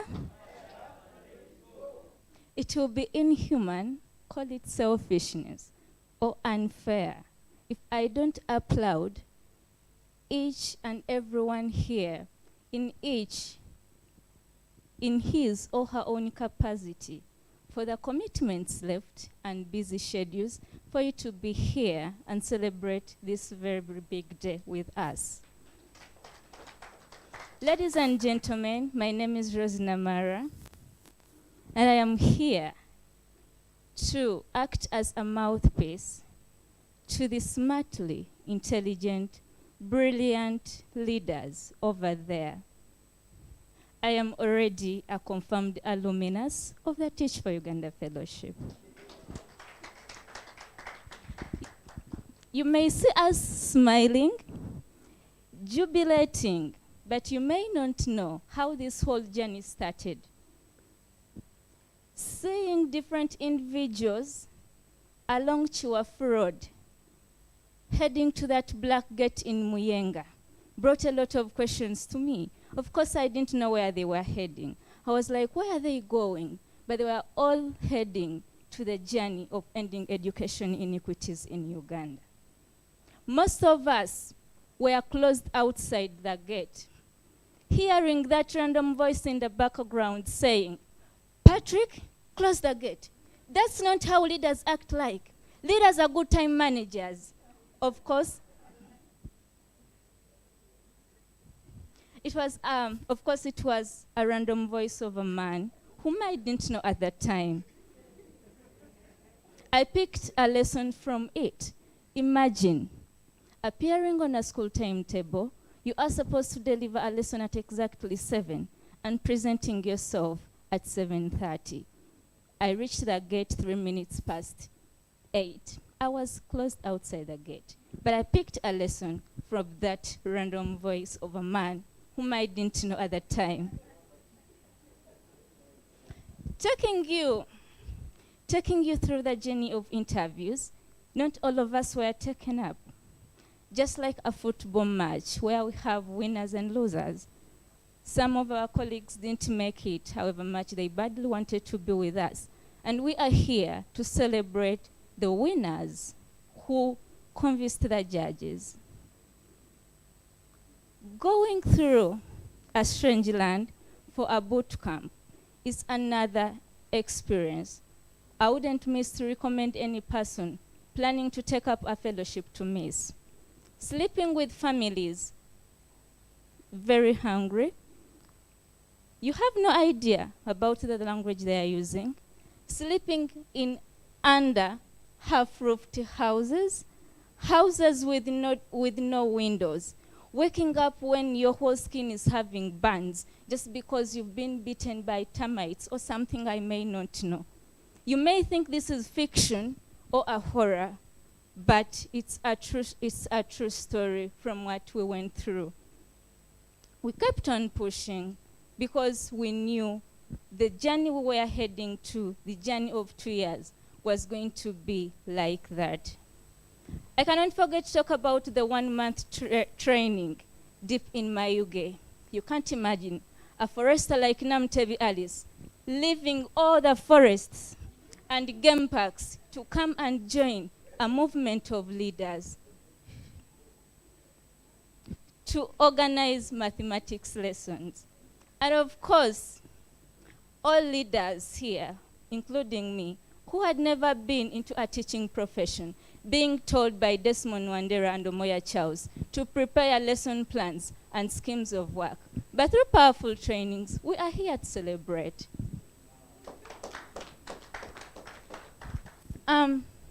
After that journey, real life had to happen. Those were like games. We went in communities with no network, no internet, no clean water. We had to trek long distances looking for that one child that inspired us to join this movement. I remember I was once posted in a community where the head teacher could not appear usually for official duties at school, but he could show up every evening very drunk. That man harassed me with a lot of sexual statements. I lost sleep. I lost peace. Honestly, I was almost giving up on this fellowship. I thank God for my co-fellow of that time. That's why I realized it comes simpler to have a co-fellow. My co-fellow of that time took everything it took for me to be changed from that hectic community. I am here to celebrate. I am not complaining. Ladies and gentlemen, we have been in communities where our own teachers we are working with call us spies to the government just because our ethical way of doing things is totally different from theirs. This goes back to the trainings we went through. We've not been teachers by profession, but we've delivered lessons better than that trained teacher in the community. We've been in communities where you enter a classroom to deliver an English lesson, and a child and children look at you as if you are a flower in front of them, simply because they are not understanding the language you're using. So we had to break ourselves to their levels. We learned those languages we didn't know for that future child of Uganda. We've not only been classroom teachers, we've been mentors, we've been comforters, we've been problem solvers in those communities. That's why we are here to celebrate. Talk about the digital laboratory in Isenda. You cannot forget to talk about the name of Chimuli and Alan for that. Talk about feeding the hungry. That is Fiona and Abedi George. Talk about renovating classes to see that you attract more learners, to increase enrollments in school. I cannot leave out Biaruhanga Rachel. Rose and Esther, changing the stigma of communities through menstrual hygiene. Talk about climate change. I cannot leave out Wamala Ivan. Skilling project of Mr. Dixon and Alice, of course. The toilet project of Solomon and Hillary. You guys have been leaders in a making. You've not only been classroom teachers. Those statements show that you've been leaders in a making. It looks impossible until it is done. My message to any potential employer in the house, I would not recommend you to any experienced leader than the leaders of Teach for Uganda. I mean, they've seen it all. Experience is not bias. Experience is going through the roots, and then you take enough research of actions. You take those actions to the challenges. That's what we call experience. Nelson Mandela once said that a winner is a dreamer who never gives up. Ladies and gentlemen, I can't thank you enough for your time, for your patience to listen to me, for God and my country. One day, all Ugandan children will have access to unequal education. I remain Rose.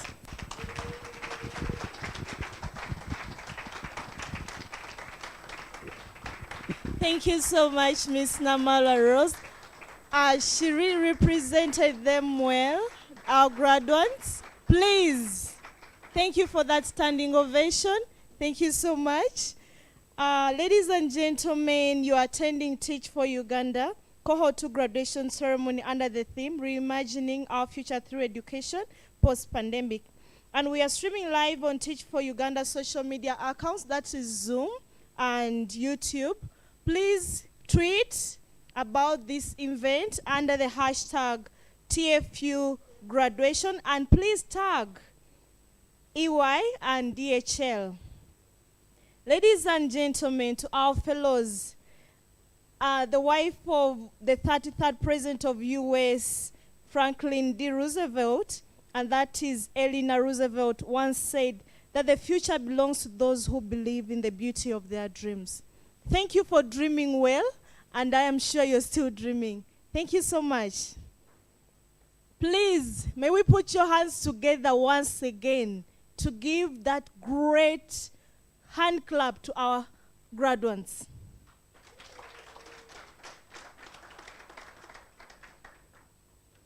Ladies and gentlemen watching virtually, please keep the comments coming and share our event on your social media handles. Ladies and gentlemen, without wasting any much time, it is 3 minutes past 1, and we are moving to our next item on the agenda. And in the next 5 minutes, we're going to listen to a father who is a fitness enthusiast. He's one with experience from US, the great US, India, East Africa. He's an international development professional with experience in business strategy. He is a development and storytelling professional. Ladies and gentlemen, this great man holds 2 masters. One in sustainable development, management and international policy, and the other is in public health and policy from Florida State University. That is in US. He knows the importance of service, as himself is an alumnus of Acumen and Global Health Corps. He was awarded by the University of Florida the Rubin Odi Askew Young Alumni Award for his outstanding leadership and service to humanity. Ladies and gentlemen, please put your hands together and welcome the one and the only, the Executive Director and co-founder of Teach for Uganda, Mr. James Kasaga, Arineitwe for... Thank you.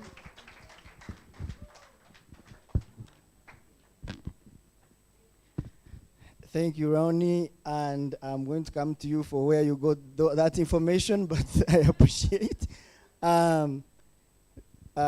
the officials from the ministry who may be here, the Ministry of Education and Sports, our partners, Ernst & Young, thank you for being here. DHL, I know they are here.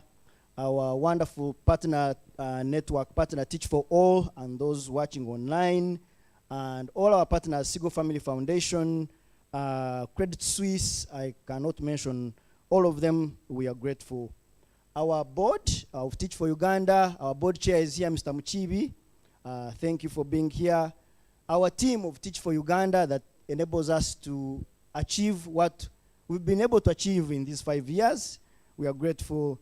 The fellows of Teach for Uganda, the alumni, and our children.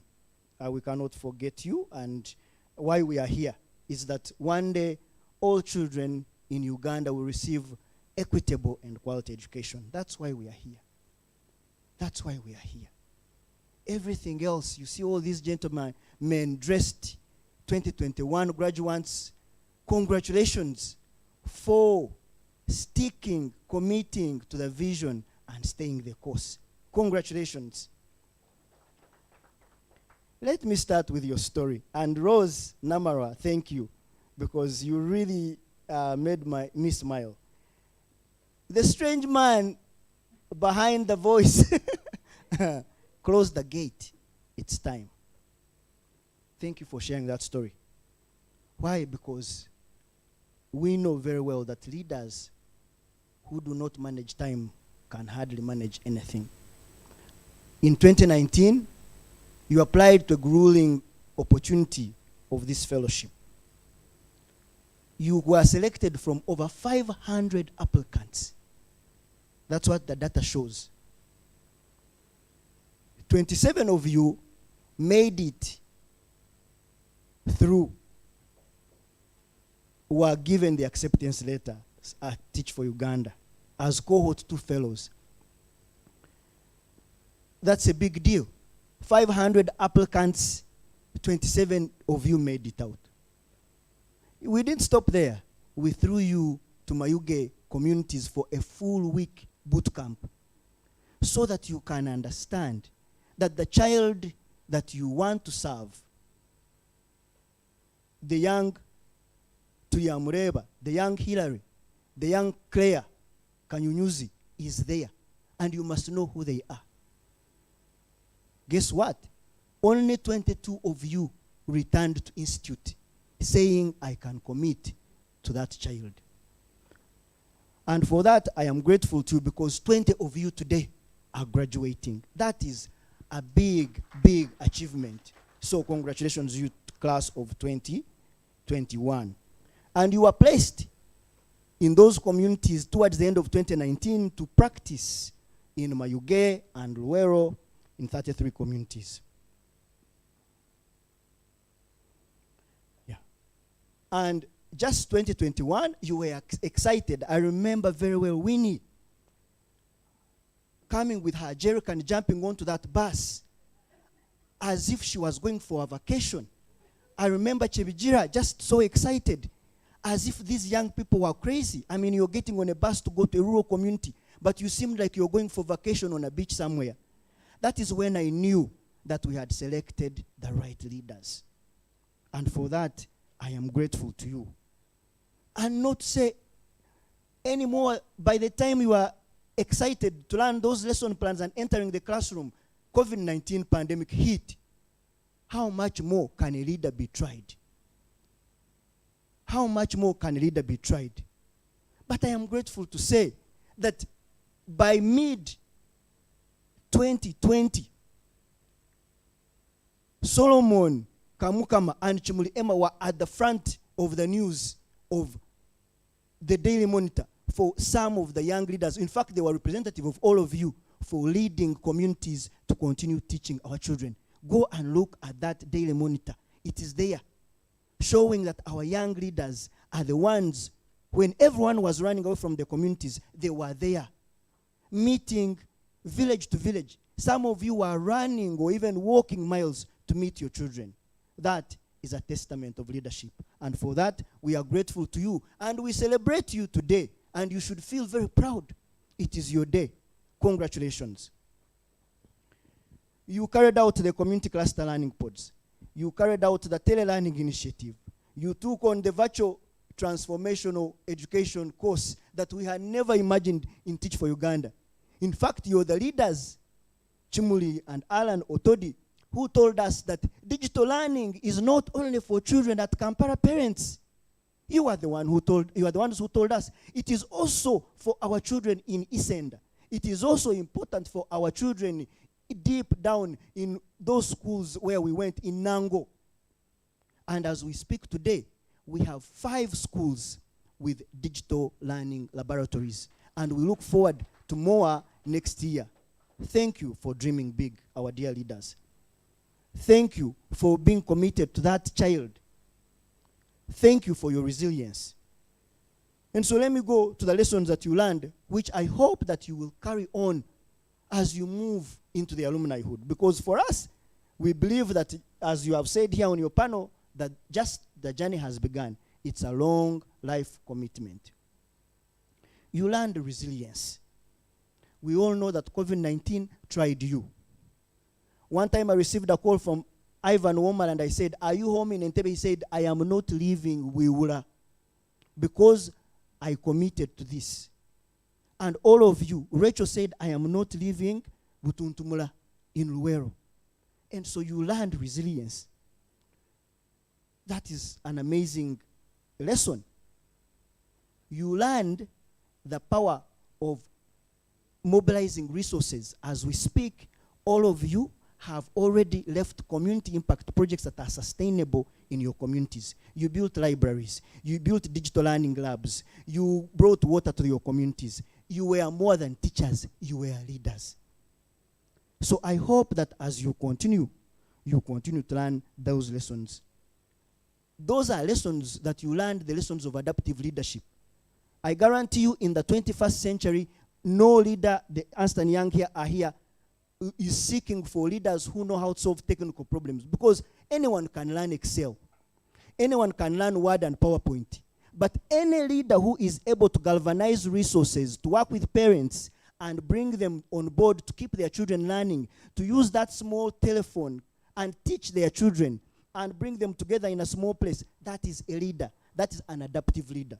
And that lesson is what will make you stand out, and your job will not be taken by robots, because a robot cannot do an adaptive leadership thing. It can only do Word and Excel and PowerPoint, and maybe it can speak a few words, but it will not galvanize resources. It will not bring people together. It will not make the human connection that Ivan Womal was able to make and build 50,000 trees. Now I think we are speaking of how many communities across Mayuge. That is the work of an adaptive leader.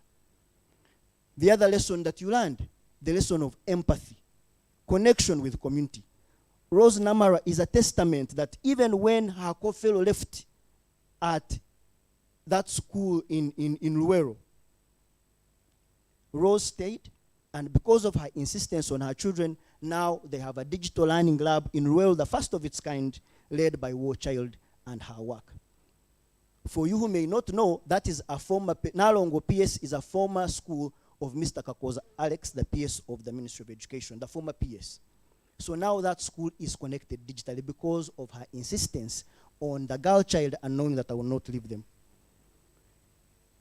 Last few lessons that I want to share with you, as someone who has walked with you in this journey, I know you very well. You have learned what you want. In life, it is very important to know what you want. What do you want out of this life? Ask yourself, what do I want? And I do believe that now you know what you want. After you have known what you want, why do you want it so bad? Why do you want it? You want to leave that legacy. Why? And I know now, by now you know. Why? The next one is, what do I need to do to get it done? Now, all those things I'm sharing, you have done. You joined this vision of Teach for Uganda knowing this is what I want. You ask yourselves, but why? Is it really I am Triamreba, Hillary? I am a graduate of public health and public health and community labs. I'm a health professional. Why am I coming to Teach for Uganda? You chose why? Because you wanted to see that child in that rural community where you've been in Nabutaka also one day become a leader like you. You chose already the why. Now, you also did great because you galvanized the resources through DHL who are here, and now we have built a new classroom for those children. You even helped with Kamukama brought clean water.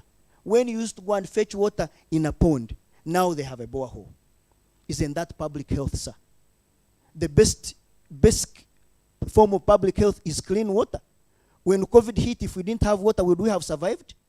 So you have achieved your purpose. Now my calling to you, can you now know what do you need to do in the next 3, 5, 10 years? And finally, I want to remind you that every passion, every purpose will not come without challenges. Some of you are afraid to go into this vision. Some of you even dropped along the way, but you stayed the course. There will be that aspect of fear. Fear of the unknown. Fear of where the finances will come from. Fear of what do I need to do next. But I have to tell you, my friends, that you have now a family. You are no longer alone. You have a family of Teach for Uganda that is here, not only in you, the fellows, it is in the team, it is in the alumni, it is in the board, it is in the partners, it is in the network of 60 organizations across the world in the network of Teach for All. You have a family that you belong to. Whenever something happens to you when you are in a family, what do? You reach out for support. I pray that you will use that family wisely so that you can support you to achieve your purpose. And finally, I leave you with again the words of our old man who has always guided me when I'm lost and I don't know and I read his books. When he says that sometimes it falls on a generation to be great. And that you can be that great generation. Let your greatness blossom. That is Nelson Mandela. Let me say that one more time. Sometimes it falls on a generation of any nation, any continent to be great. You can be that generation. Let your greatness blossom. I thank you, and I wish you the very best, and congratulations, class of 2021. And because I am excited again and tasked to do a hard job of introducing one of our greatest.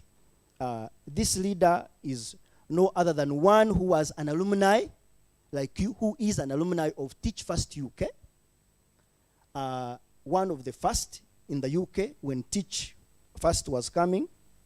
2, he not only left there as an alumni, he continued his passion to serve in education for all children, not just in the UK, but in the world.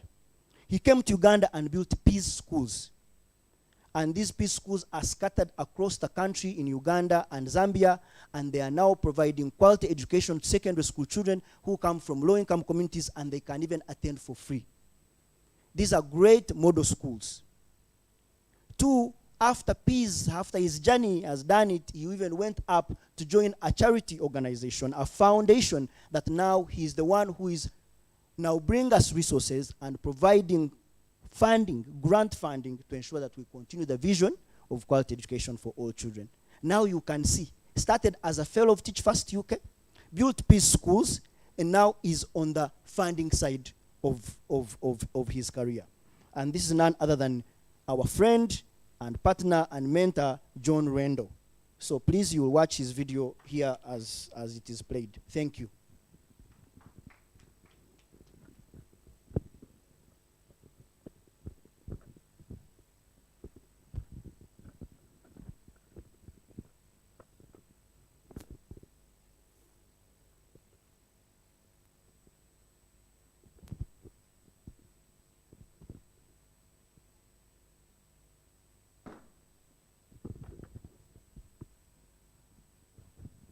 Thank you so much, James. Good afternoon, everyone, and thank you Please so lay much your for hands inviting me together to for speak James. today. First of all, I'd like to pass on a huge congratulations and thank you for Ladies everything and that you have gentlemen, achieved as in the they are last 2 still years. working on the video, These 2 years please, have been amidst two of the us, hardest we in the have history of Ugandan Tom education. Kasalao. Please Your wait work for and the us. work of the He Teach is for a Uganda TFU team that supported alumnus you and is a an program inspiration, and manager your at commitment Elevate will go down for in the history of the education. organisation as future cohorts build on your extraordinary resilience and Good afternoon, everyone, and thank you so much for inviting me to speak today.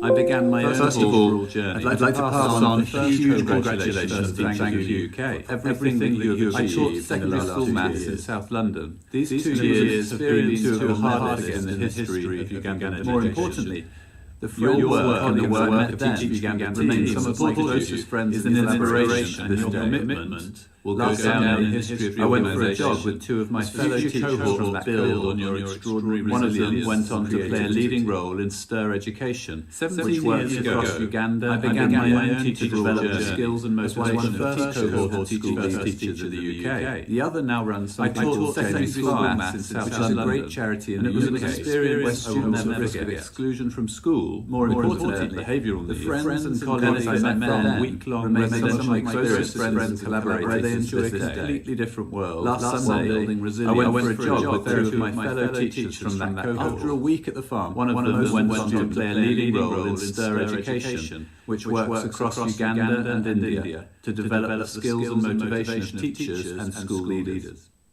The other now runs something called Jamie's Farm, which is a great charity in the UK where students at risk of exclusion from school because of their behavioural needs benefit from week-long residential experiences where they enjoy a completely different world while building resilience through therapy. The schools in Uganda and Zambia. Most in Uganda, Peas now educates over 16 Uganda and Zambia schools. In Uganda, Peas now educates over 16,000 secondary schools, which puts me schools in Zambia. They're just the tip of the iceberg. Private in the UK, government, and across which very many first government-funded school programs in the country to run completely free. Tens of thousands of committed young people have graduated over the leadership of Peas 3 years ago. I've gone on to lead a charitable foundation, which is in the field of tackling very privileged positions of being able to make grants to teach for all. Incredibly exciting to think about all the change that you and your peers will go on to achieve. So those 3 stories on the back of what you've learned, tip of the network that you've built in the UK over the last and across very many other countries. Uganda needs rule programs. The Pearl of Africa, tens of countries of the most young people have graduated. It's a country with a young and dynamic population, a lifetime of which far field of tackling and education are able to complete primary and secondary school. It's incredibly exciting, even when all the change get into your peers' quality of education, as we know, on the back of most of the country, and the networks many with only very limited learning. 2 years. The work Uganda each of you have done over the last 2 years, the Pearl of Africa, sustain learning is a country with the most immense through the most incredibly difficult conditions. It's a country with a young and dynamic individual lives, but one in which I believe the work each of you will do over the next few decades will change the lives and even when they do get into school, how you do quality of education, as we know, across most of the country. For some it will be through leaves many without some through only very limited learning, politics and even others. Each of you have done over the last 2 years, however learning to play a role within your students. I want you to promise the most incredibly difficult one thing will have changed many individual lives. Never forget the communities that you've worked with, the work each of you will do over the next few decades. Never forget the sacrifices you made and the sacrifices that were made on your behalf, only you by the Teach for Uganda team. For some it will be well-wishers, for some through NGOs, and most some politics, and never forget others just how much the world should change. Partnerships. However you choose to play a role, I want you to promise each other one thing. Good afternoon, everyone, and thank you so much for inviting me. Never forget the communities that you've worked. First of all, and the friendships. I'd like to pass on a huge congratulations and sacrifices you made, everything that you have achieved, and that were made on your behalf. These 2 years have been 2 of the hardest in the history across the world. And most important, your work and the work of the Teach for Uganda team, how much the world can change, is an inspiration and your commitment to a small number will go down in the history of the organisation as future cohorts build on your extraordinary resilience and creativity. 17 years ago, I began my own Teach for All journey as one of the first cohort of Teach First teachers in the UK. I taught secondary school maths in South London, and it was an experience I will never forget. Ladies and gentlemen, the friends and we are colleagues I met privileged and then honored to have remain some of my closest friends and collaborators to this day. Last Sunday, I went for a jog with two of my fellow My name teachers is from that Lake cohort. Winnie. I'm a Teach for Uganda fellow and a graduate of business computing. We are dancing. What are we doing? Once again to guide us to the My next name is item. Kamkama Solomon. We would like to request you for your maximum attention once again to watch and attentively listen to another testimonial videos from our stakeholders to see how much positive impact our dear fellows created in the fellowship. Before we do that, I recognize the virtual presence of Grace Amoka, that's Teach for Nigeria alumni. There is Andelina from Ghana. We have Obuk, Mugide Hawa, Winnie Chelangat, Peter, Jack from Teach Zimbabwe, Teach for Zimbabwe. And there is Teach for Uganda staff, that is there is Innocent Ogwal, Ariong Moses, there is Everest Washongoka and Ignatius Opio attending. Thank you so much. So I would like to request your attention to watch the next video as they ice the event. Thank you so much.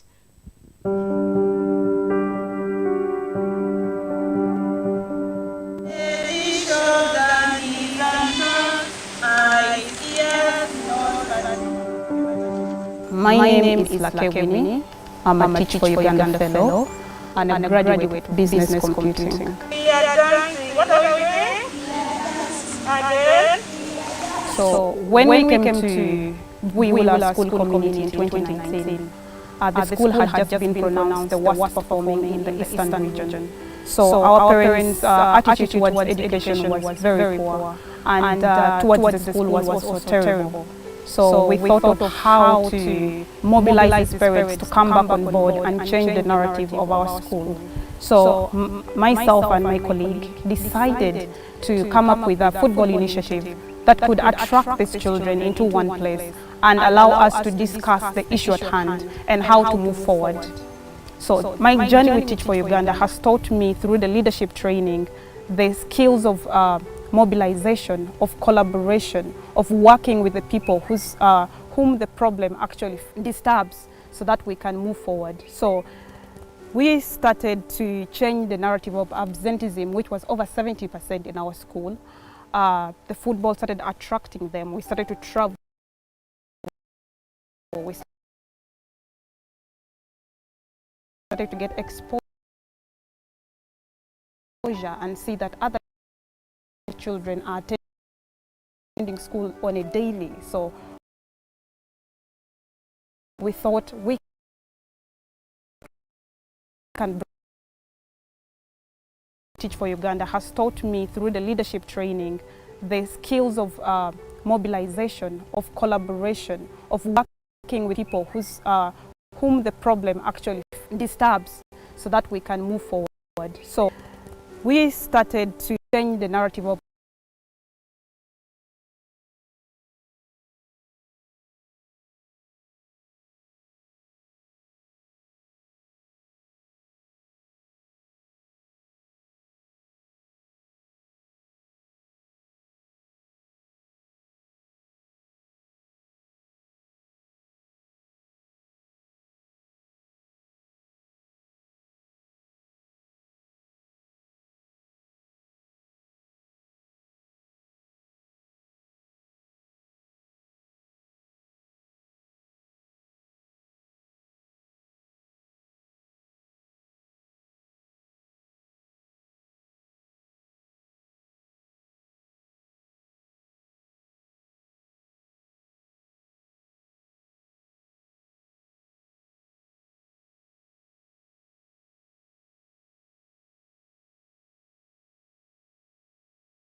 My name is Lake Winnie.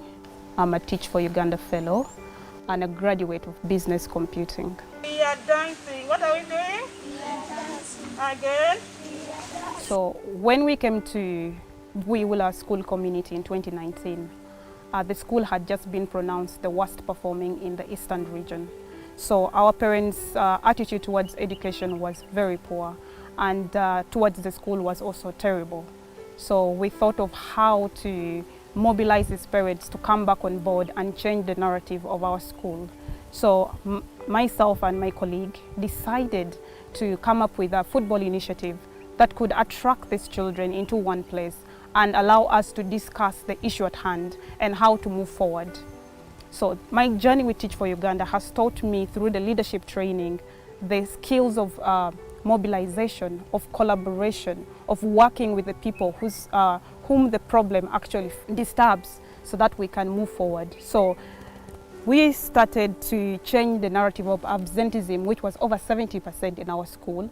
The football started attracting them. We started to travel, we started to get exposure and see that other children are attending school on a daily. So we thought we can bring home and improve the grades of our school so that we can attract more people who do not want to go to school to come to our school and attain an education. With the power of the football that we use, we started to realize an increase in attendance of over 85% in our school.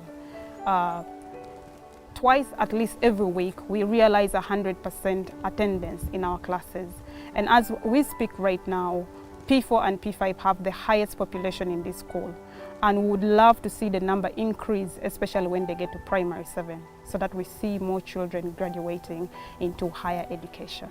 With all these experiences of running projects, I have managed to use my communication skills to write for a grant that I recently won with Huracan FC London. So we have been given $2,000 and jerseys and balls to run our project and make it even a community-based organization. So my journey has really taught me to take initiative. It has taught me to use a collaborative approach to solve community problems. So the most important lesson I have learned in the fellowship is that learning never stops, that learning is a continuous process, that every problem that you face every day may not need the solutions you used yesterday, that we need to keep on relearning, reconfiguring, and reimagining solutions that are supposed to solve the dynamics and changing problems in our community. The fellowship has prepared me for the social enterprise world. It has made me dream of making this football initiative as a big organization that covers a national scope in my country.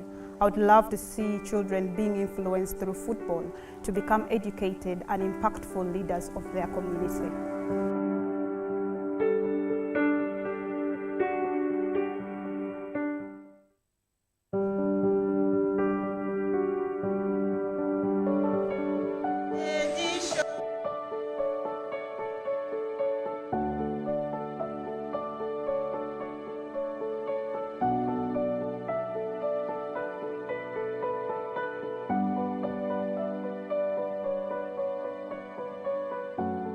My name is Kamukama Solomon, a fellow at Teach for Uganda, placed at St. Kitts Abutaka Primary School in Rural District.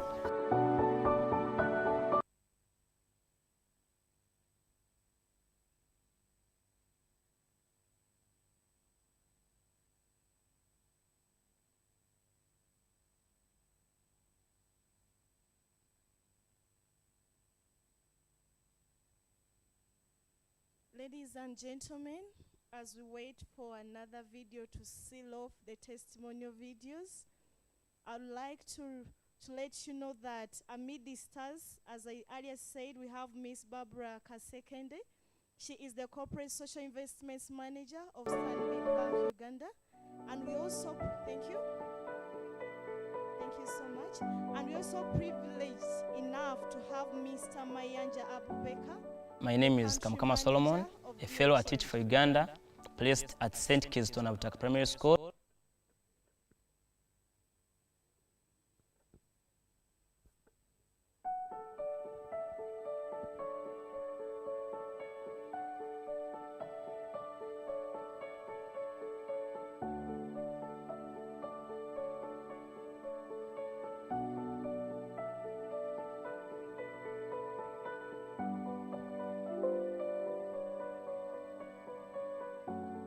My name is Kamkama Solomon, a fellow at Teach for Uganda, placed at St. Kiston Primary School in Rural District. This fellowship journey has been exciting in a way that I have been able to interact with the community, learn from them, learn how to mobilize resources, and also bring all the stakeholders on board. And in the same way, me as a person, I have learned how to be a resilient leader, working on challenges and then think about solutions, and you engage the stakeholders and you get the constructive answers to those issues affecting the area. And I feel that I have grown as a leader. My attitude has changed from a fixed mindset. Now I think beyond borders, because it has also helped me to get connections, networking. I have friends in Ghana, friends in Nigeria, friends in Liberia, and I think that is what every person would wish to have in life. The most important lesson I have learned in this fellowship is working with people. I've worked with people closely, have identified their challenges, and I have also offered myself to work with them to get solutions for those challenges. A case in point, at first when we came here, we were just going to the dam. You find animals there, then you have to first stand and wait for them to move. Because our boa had some issues, and then me and my co-fellow had to go to the district and had to advocate. Then the district responded and our boa was now made. As I talk now, we are having some clean and safe water to use. But if it wasn't the spirit, the trainings of the fellowship which we had acquired, I don't think that I would still be here for this fellowship, because I was almost quitting. But because of the trainings, they impacted on me, and I was able to persevere and work with the community amidst all the challenges. The fellowship has prepared me to go through a line of education sector, because I have developed passion to change the obstacles which are there in the system. I have been here at St. Kiston Primary School. I have towards education. I have worked closely with the teachers employed by government. I have worked closely with the SMCs, the PTAs, and I have identified issues which are affecting education. So I believe that after the fellowship, I want to enroll for a course, a postgraduate diploma in educational planning and management, whereby I can also add a voice on the reforms in education. I have seen where the obstacles come from that hinder, especially the performance of the learners in these schools.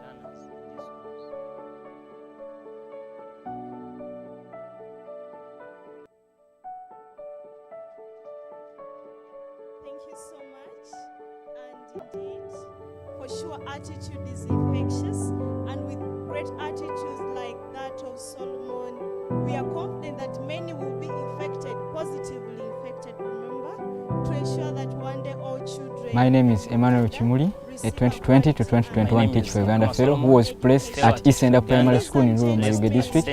I've been in this fellowship for the last 2 years with my colleague by names of Alan Otodi, who is an information. The journey has been exciting in a way that I have been able to interact with the community, learn from them, learn how to mobilize resources, and also bring all the stakeholders on board.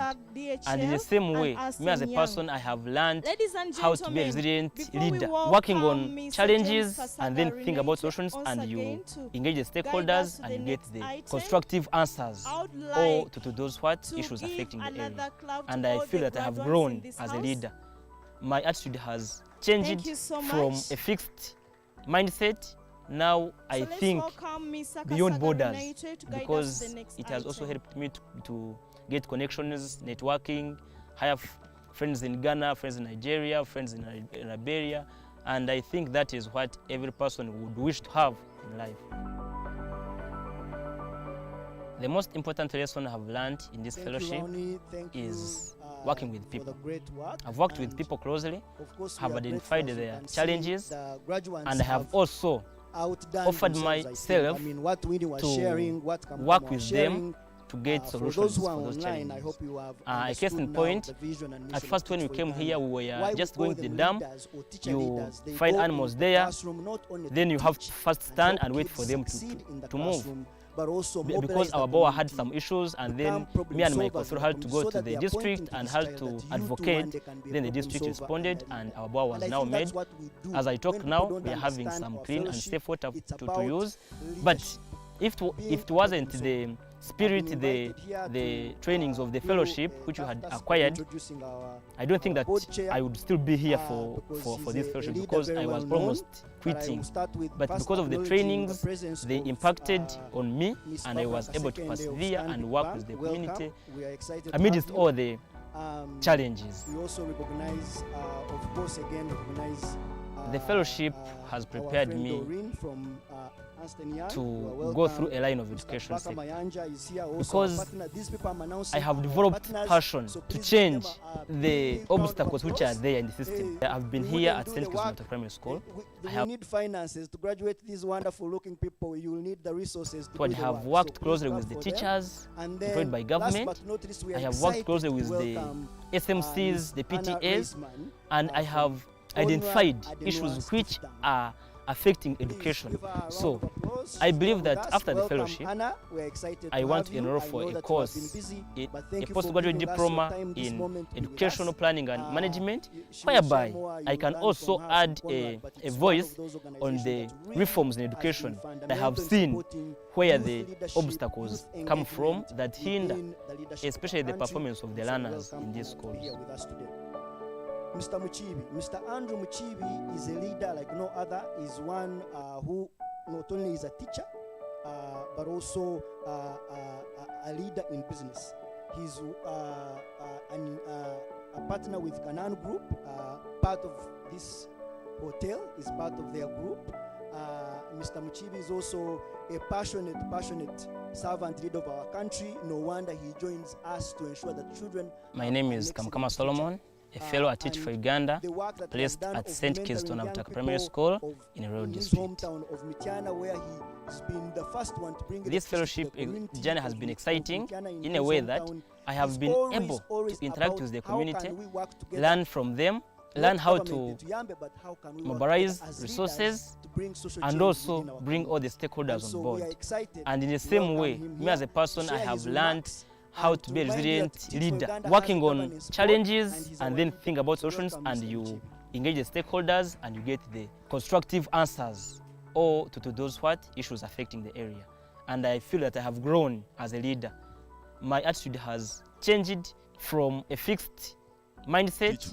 Now I think beyond borders. Are you ready to go? Because it has also helped me to get connections, networking.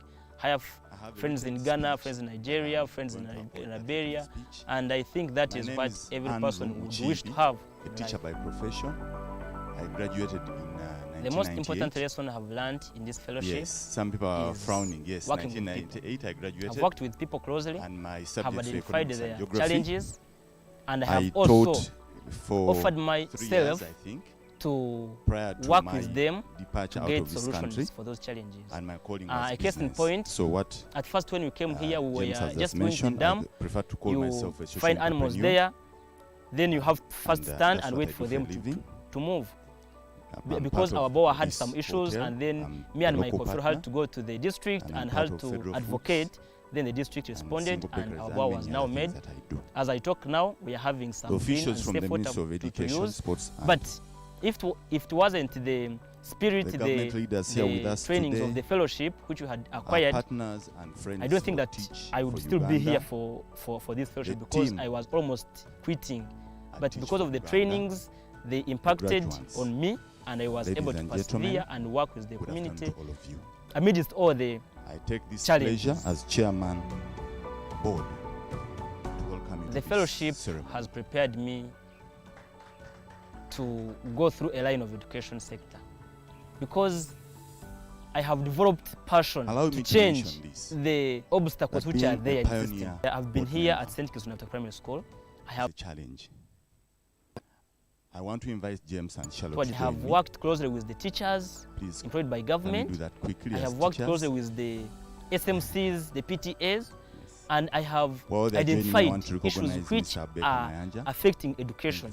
So I believe that after the fellowship, I want to enroll for a course, a postgraduate diploma in educational planning and management, whereby I can also add a voice on the reforms in education. I have seen where the obstacles come from that Once hinder, upon a time I was sitting especially in my the office performance of the in learners Acacia in Mall. these schools.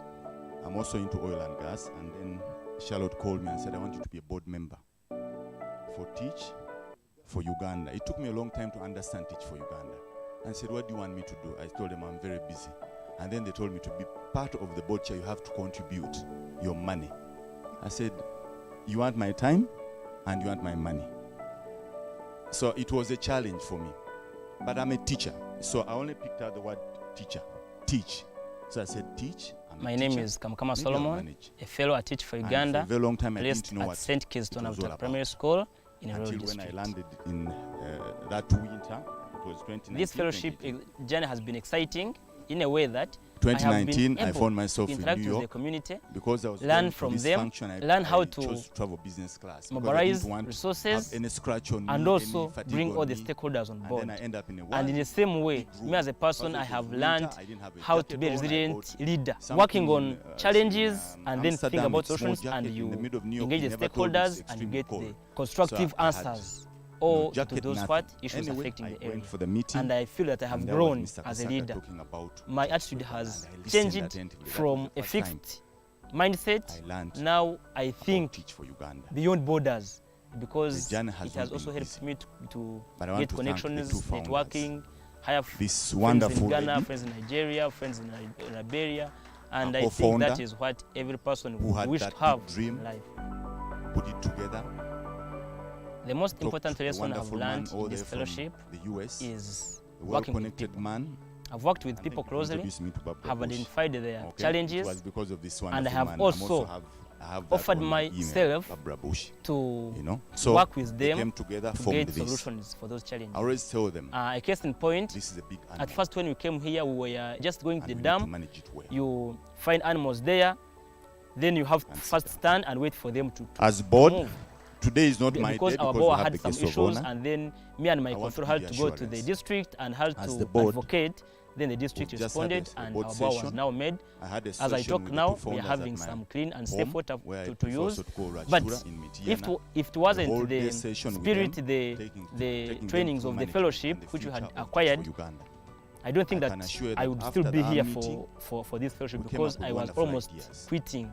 But because of the trainings, they impacted on me, and I was able to persevere and work with the community amidst all the challenges. And that land is going to house the first leadership institute. The fellowship has owned prepared me by Teach to for go Uganda. through a line of education sector. Please, because I have developed Thank you very passion much. to change the As a leader, I obstacles which believe are in the there in the future. system. I've been So here at St. that Kingston training institute will house will have our lecture I have theatres, worked we'll closely have with the amphitheatre, teachers we'll have staff employed by houses, we'll have government. I accommodation, have worked because closely when with in the our budget, we are spending a lot of SMCs, money the PTAs, on and I renting have spaces, identified training, issues and all that. which I are had a challenge affecting where, education. the So fellows were I having believe a that time to after get the proper, fellowship, decent accommodation I whenever want they to went enroll for for a training. And I course said, as chairman, in a postgraduate diploma watch in when educational people planning and are struggling. management, So whereby we resolved I in can board also and add allocated funds, a we have voice the money. on the By reforms the in end of education this month, that I have the land seen will be available. where the I've obstacles inspected the land come from that and I've hinder, given it my place. especially the performance of So the we are learners. preparing for the future,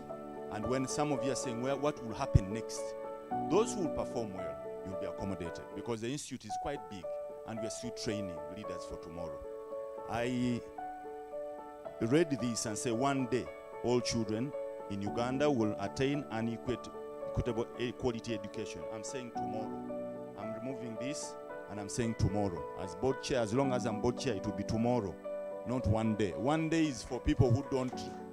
My name is Kamkama Solomon, a fellow at Teach for Uganda, because placed one day at we may St. not be Kingston here. After Primary School. But tomorrow I in know Rural I'm District. here. Okay, so tomorrow we will attain This that fellowship for all the journey children has of been Uganda. exciting in a way that